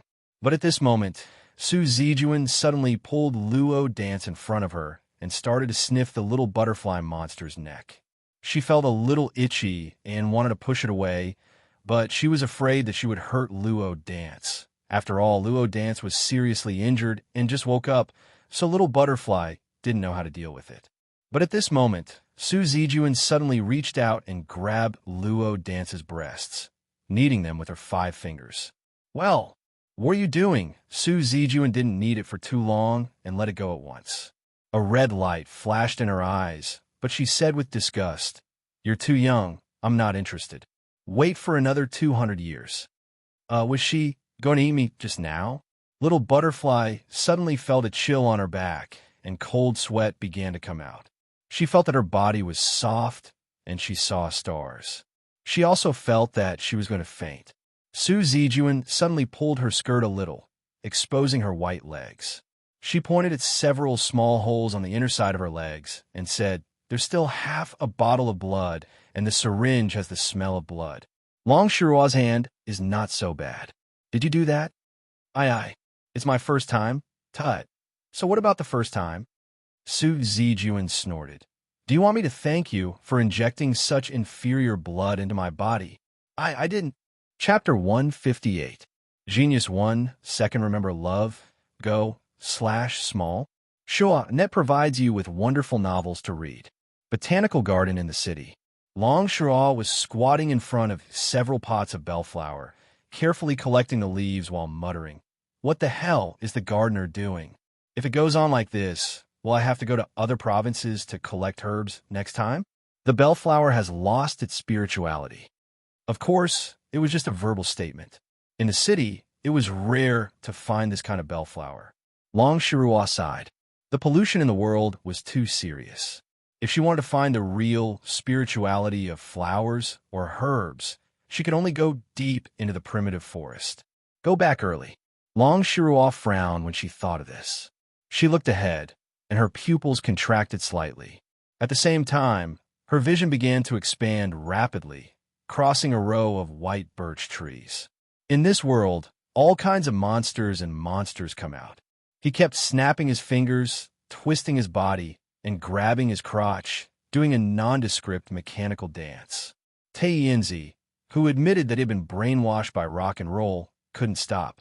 Of course, the process of looking for a potential customer was often accompanied by boredom.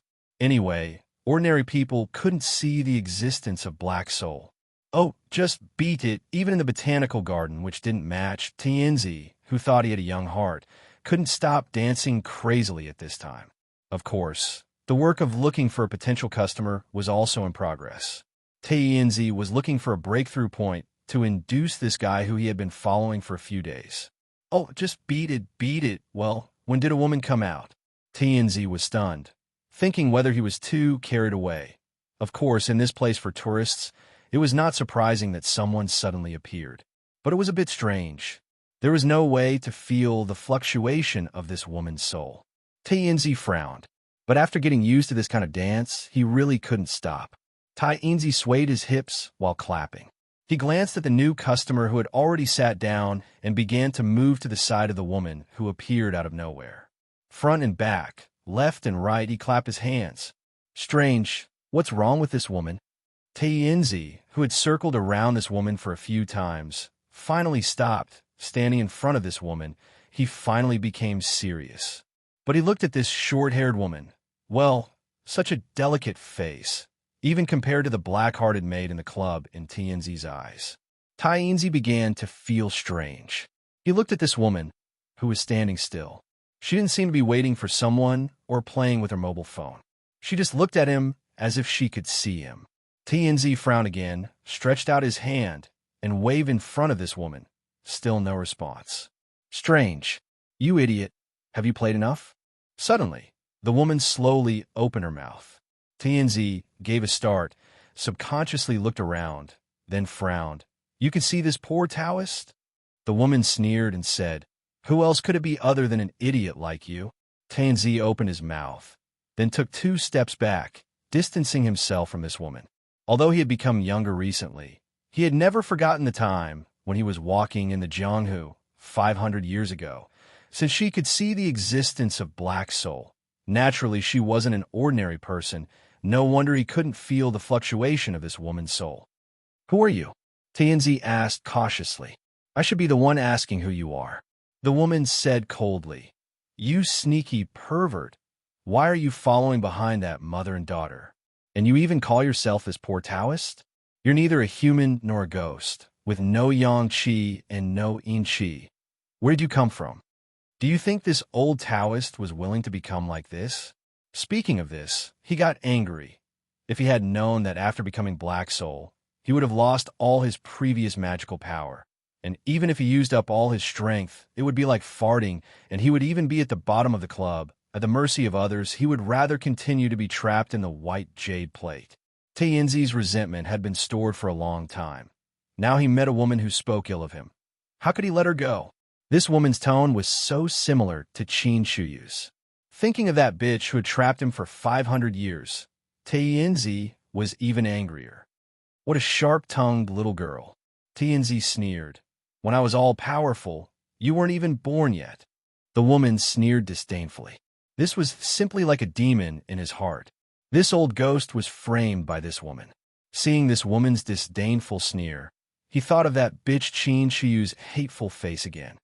If I don't show you my power, I'm not Tianzi. Surrounded by black gas, Tianzi's face became extremely ferocious.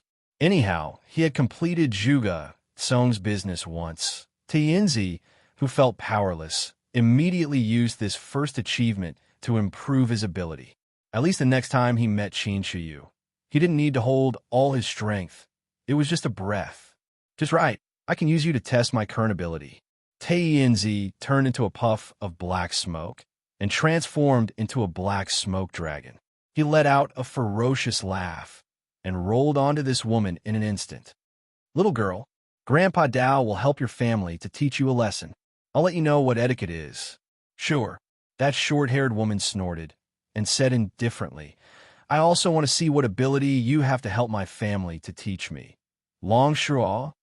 This name sounded a bit familiar.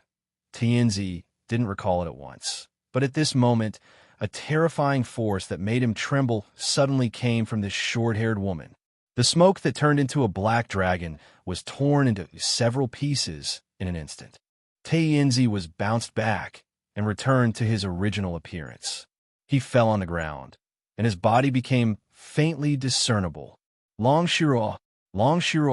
Suddenly, Tianzi's face changed dramatically, and he said unbelievably, Tell me, what do you want to do by following this mother and daughter stealthily, evil Taoist? Seeing Long Shuo take a step forward, Tianzi didn't dare to stay any longer. He turned into a puff of black smoke and immediately drifted into the sky. This old Taoist is so miserable. How come I can meet this legendary horrible guy just by strolling around? Without saying anything, Tianzi thought of retreating and hiding in the club. Grandpa Taoist, don't you want to teach me a lesson? Where are you going? In a flash, she had caught up with him. Opening the door of the club, Luochio glanced at Yi, who had changed into jeans and a short-sleeved shirt. As expected, she still liked to wear different clothes. But this was indeed a veritable clothes hanger. No matter what kind of clothes she wore, she could wear it with an unexpected effect. Don't hang the clothes sign. It's convenient to come back. Luochio looked at Yi and said, Miss Servant Girl naturally turned the clothes sign back to the open side obediently. Luochio smiled and casually glanced at the window of the club, looking at the red ball on a small shelf. This ball didn't look out of place among the original weird collections. Master, help me. At this moment, Boss Luo suddenly heard Tianzi's voice. He looked back, only to see a black shadow falling from the sky and landing in front of him. After rolling on the ground for a few times, it awkwardly stopped. Almost at this moment, an extremely beautiful short-haired woman appeared at the door of the club. Without saying anything, this short-haired woman stretched out her hand to catch Tianzi. At the same time, Yi, who was beside Luochio, stepped forward, drawing a half-arc made of black flames in front of Luochio. As a full-time servant of the club, she naturally wouldn't let anyone get close to her master easily, let alone this kind of person who obviously used her strength. At this moment, after the short-haired woman's palm touched the black smoke, her body suddenly stopped, and she somersaulted backwards, falling 2 meters away. The short-haired woman frowned, looking at her hand, which was still burning after touching the black flame. A golden light flashed in her eyes, and the black flame on her hand was extinguished. Chapter 159. A Genius Remembers Love in 1 Second /small. We provide you with wonderful novels to read. Tianzi quickly got up from the ground. Old Ghost's expression darkened, but he understood the meaning of preconceived notions. He quickly complained to the club boss. Master, I've been looking for a target diligently, but I didn't expect this woman to cause trouble. She chased me here and threatened to kill me. Listening to Tianzi's emotional words, Luochio had to take a good look at the short-haired woman in front of him. If someone intended to sabotage the club's transaction process, it would be tantamount to offending the club's most fundamental thing. The severity of such a matter was even greater than someone directly harming the club's boss. To put it simply, harming a country's leader was similar to harming the foundation of a country. However, to be able to extinguish Yu Ye's black flames, this short-haired woman's background was probably not simple. However, Tianzi was cunning by nature, and Luochio didn't intend to just listen to his words. The club was a place to do business. This short-haired woman who didn't look like much might become a big boss in the future. This is a newcomer to our shop. Luochio was the first to speak. There are many rules that you don't understand. If he offended Miss, I will teach him a lesson later. However, this is our shop after all. I hope this young lady can keep the peace. Longshaw first looked at Luaccio, then at Yi. Finally, she looked up at the entrance of the club and suddenly said, I was wondering where this thing that looks neither human nor ghost came from. It turns out that it's a puppet produced in this place. I heard this evil priest call you master. Are you the boss here? Luaccio nodded calmly. Longshaw frowned. I don't remember the owner of this place looking like you. Luaccio had always believed in Yuye's memory. Miss Maid's ability lay in the fact that if there was any situation, she would respond immediately. At this moment, Yuyi didn't have any impression of this short-haired woman. She might be a guest before you was born like Qin Shuyu. Miss, so you're a customer of our restaurant, Luaccio said seriously. Longshaw said, I don't know what happened here, but you actually changed the boss. Love go little say, Ku, but I once heard that 100 years ago, you were besieged and beaten by a group of lunatics in the West and then disappeared without a trace. I thought you had been uprooted, but I didn't expect you to rise from the ashes and change people. That part of history should be what Yi had mentioned before. It should be about the freedom of those people who used the banner of justice. Luaccio was about to speak. Longshaw spoke again. Since this demon is a puppet of your place, I'll have to trouble you to restrain him. You open the door to do business, and since it's a voluntary business, you'd better control these puppets. If you behave well, I won't care about those guys who are driven by desire. That's all I have to say. After saying that, Longshaw stepped back. After this step, she directly returned to the commercial street, among the crowd. Luaccio didn't say a word, but pushed open the door, returning to the club. The attentive Miss Maid came with a glass of ice water at this moment. Luaccio shook his head, pushing it aside. Then he looked at Taienzi, who had been silent, waving his hand, pointing to the chair in front of him. Sit down. Taienzi trembled, bracing himself to sit in front of Luaccio. But this old Taoist only dared to sit on the edge of the chair, and was very upright. Tell me the whole story from the beginning to the end.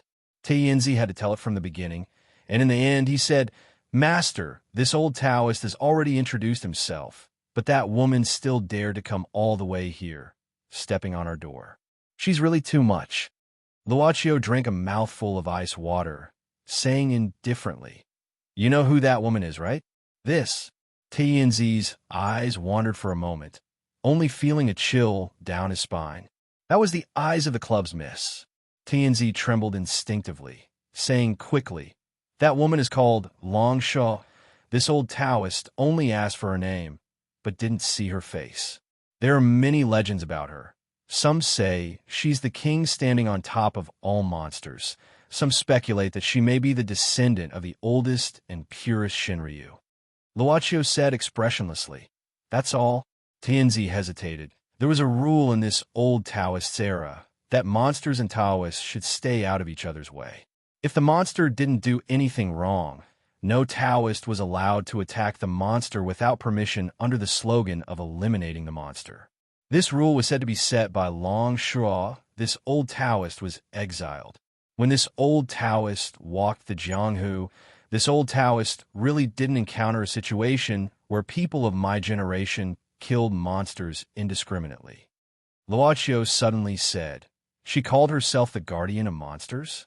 Taienzi shook his head. This old Taoist doesn't know. But there's another rule for monsters. If monsters don't live a good life and randomly cause chaos in the world, they should all be killed.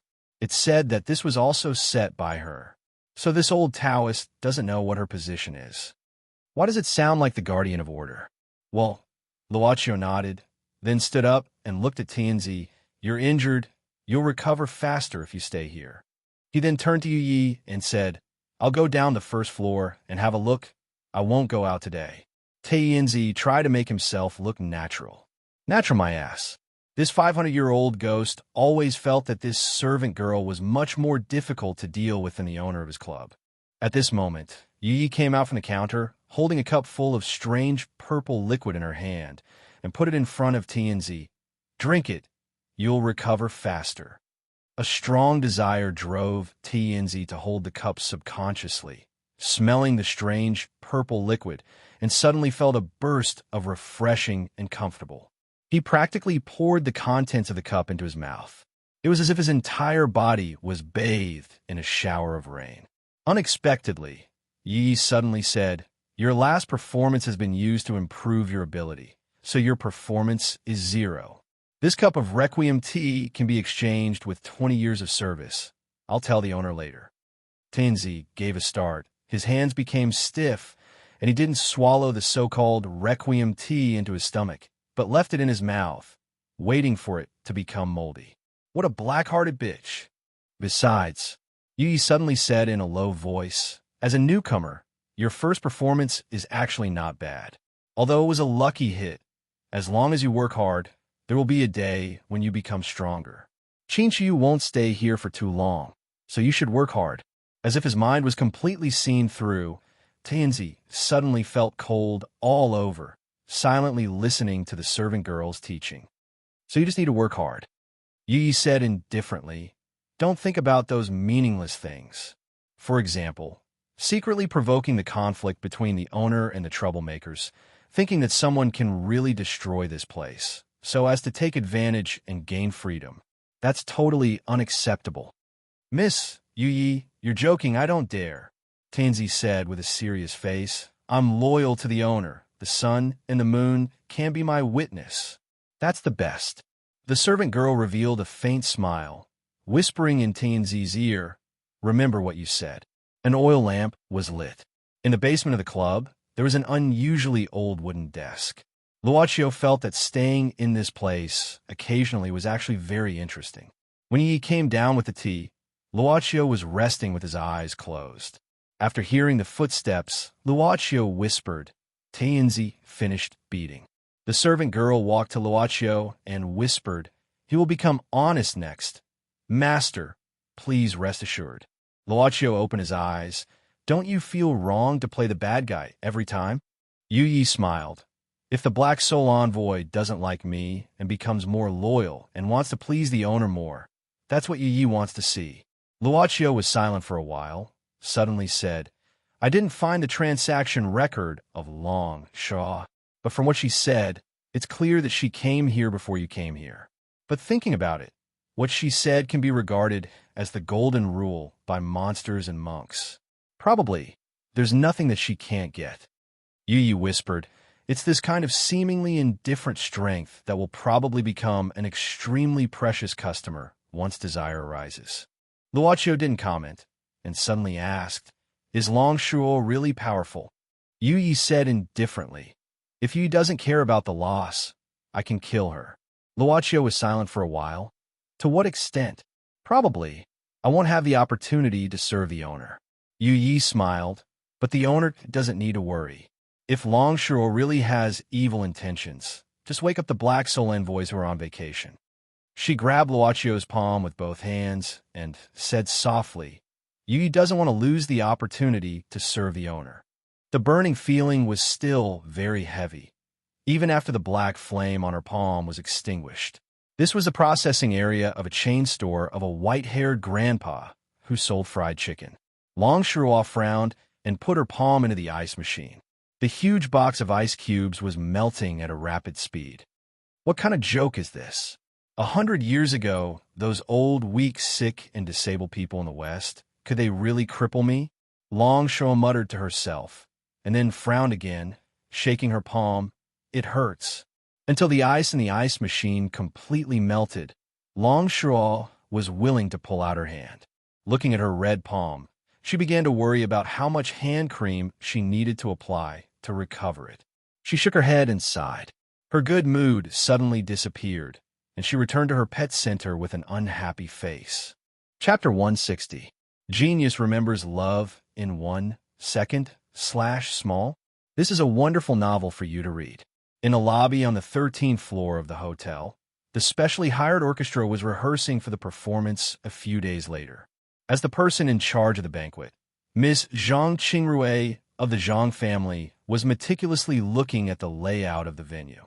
Zhang Qingrui didn't want to make any mistakes on old lady Zhang's 80th birthday.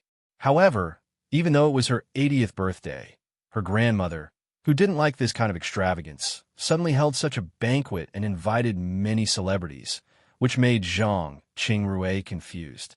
But this confusion didn't dilute the joy in Miss Zhang's heart. How many people could live to 80 years old? Her grandmother was still healthy at 80 years old. Wasn't it something to be happy about? The orchestra stopped at this moment. The conductor put down the baton, walking to Zhang Qingrui with a smile. The conductor in a tuxedo was in his early 50s. In fact, he was also a guest of Gu Yuzhai. Obviously, it was because of her grandmother that they could invite this conductor. Thank you, Uncle Fong. Zhang Qingrui smiled. That day, it must be a wonderful banquet. Fong Ruchong also smiled. Well, it's my honor to perform for old lady Zhang's banquet tomorrow. Well, Jipping, come here. At this moment, Fong Ruchong was looking for a violinist in the band. This was a handsome young man, walking slowly like a gentleman. Fong Ruchong said, "Let me introduce, this is Fong Jipping, my son. And this is Miss Zhang Qingrui of the Zhang family." Fong Jipping played the violin since he was a child, and now he was a violinist in his father's band. The band had participated in many performances these years, so it had a good reputation. Fong Jipping had been in touch with the upper class since he was a child, so his speech and manners were natural and elegant. "Hello, Miss Zhang." Fong Jipping smiled slightly, and even his sincere hello was much better than any compliment. He slowly reached out his hand. Zhang Qingrui reached out and shook Fong Jipping's fingers. "Hello." After a brief handshake, Zhang Qingrui said softly, "It's true that a good teacher produces a good student." Fong Jipping said indifferently, "You flatter me." "Well, Dad, I'll continue to pack." You and Miss Zhang continue to chat. In fact, Fong Jipping left after saying goodbye. Fong Ruchong smilingly looked at his son's departure, saying slowly, "Oh, this son is good at everything, but he's too dull. Don't be offended." She was probably trying to introduce someone to him. Zhang Qingrui keeps her composure. She is clear about Fong Ruchong's plan, as long as she doesn't show her interest in him. She cleverly changed the topic and said, "I heard that Uncle Fong is going to Belgium in a while." "Hee, I do have such a plan." Fong Ruchong said proudly, "This time I plan to take Jipping to attend the Queen Elizabeth International Violin Competition in Brussels, hoping he can get a good result." Well, Qingrui also knows something about this. It seems that she also likes this kind of thing. "I really can't be careless. I can't believe he managed to come back like this." And she changed from Miss Zhang to Qingrui. Zhang Qingrui had some complaints in her heart, but she couldn't say anything. The upper class also had their own troubles. Her fingers, which had been holding the phone, slid imperceptibly. She knew how to set an alarm, and the sound of the alarm was exactly the same as the sound of an incoming call. Well, it was used at this time. The phone rang at this time. "Sorry, I have to answer the phone," Zhang Qingrui said apologetically. Fong Ruchong said, "It doesn't matter. It's old lady Zhang's birthday. You are busy. After a few days of performance, I'll toast to old lady Zhang in person." Zhang Qingrui smiled, pretending to answer the phone, nodding and walking away from Fong Ruchong. After a while, Fong Ruchong walked to Fong Jipping's side, but his expression was not so kind. He looked at his son. "Zhang Qingrui is pretty and generous. I heard that she doesn't have a boyfriend." "Dad, I just want to practice the violin." Fong Jipping shook his head. Fong Ruchong said indifferently, "Zhang family's financial resources are beyond your imagination. Though the competition is important, if you have the support of Zhang family, you can have a real chance to be successful in the world. You have a bright future, so you have to grasp it well." Fong Jipping suddenly felt agitated. "I have someone I like." Fong Ruchong gave a start, then smiled. "Is it that Miss Wang from last time? Or Miss Lee? I saw you chatting well." "No, Dad, don't make a wild guess." Fong Jipping said, "I'll introduce her when the time comes." Fong Ruchong nodded. "Okay. But remember, those women who are useless to you, forget about them. For you now, nothing is more important than the next competition." "I know," Fong Jipping murmured. In the commercial street, in front of the cold drink shop, the boss was impatiently looking at an old woman with a dirty face. "Go away. Don't block my business. You stink. How can I do business with you here?" There were traces of mending all over her clothes, and she was a little hunchbacked. The old woman was carrying a big gray cloth bag. Although she was called an old woman, she seemed to be more than 60 years old. The old woman's eyes seemed to have some problems. Her eyes were white and cloudy. She reached out to touch the front and then approached the direction where the boss was talking. But she drew out a pile of crumpled white paper from the bag skillfully. It was black and white, with a half-body photo of a 4 or 5-year-old child printed on it. The old woman drew out a piece of paper with trembling hands, asking hopefully, "Boss, have you seen this child? Go away, go away. If you want to find a lost child, go to the police station. This is a place for business. Go away, go away. Boss, boss. Look, please take some time to have a look, I beg you. Go away, go away." She could only touch the wall and leave. She quietly and carefully put away the flyer and put it back in her bag. The old woman then took out a bamboo pole tied to her body and started to tap the ground while walking slowly to the next shop. She suffered from cataracts these years, and her eyesight had deteriorated to the extent that everything she saw was just a lump of things mixed together. Perhaps she would be completely blind soon. She went from one shop to another. Some kindly asked her to go to the police station, some gave her some change, and some scolded her. But these were not what she wanted. She just wanted to hear that someone could know the news of the child on the leaflet. Even if it was just, "I seem to have some impression," it would be good. Suddenly, she seemed to have touched a door. Perhaps it was a wooden door.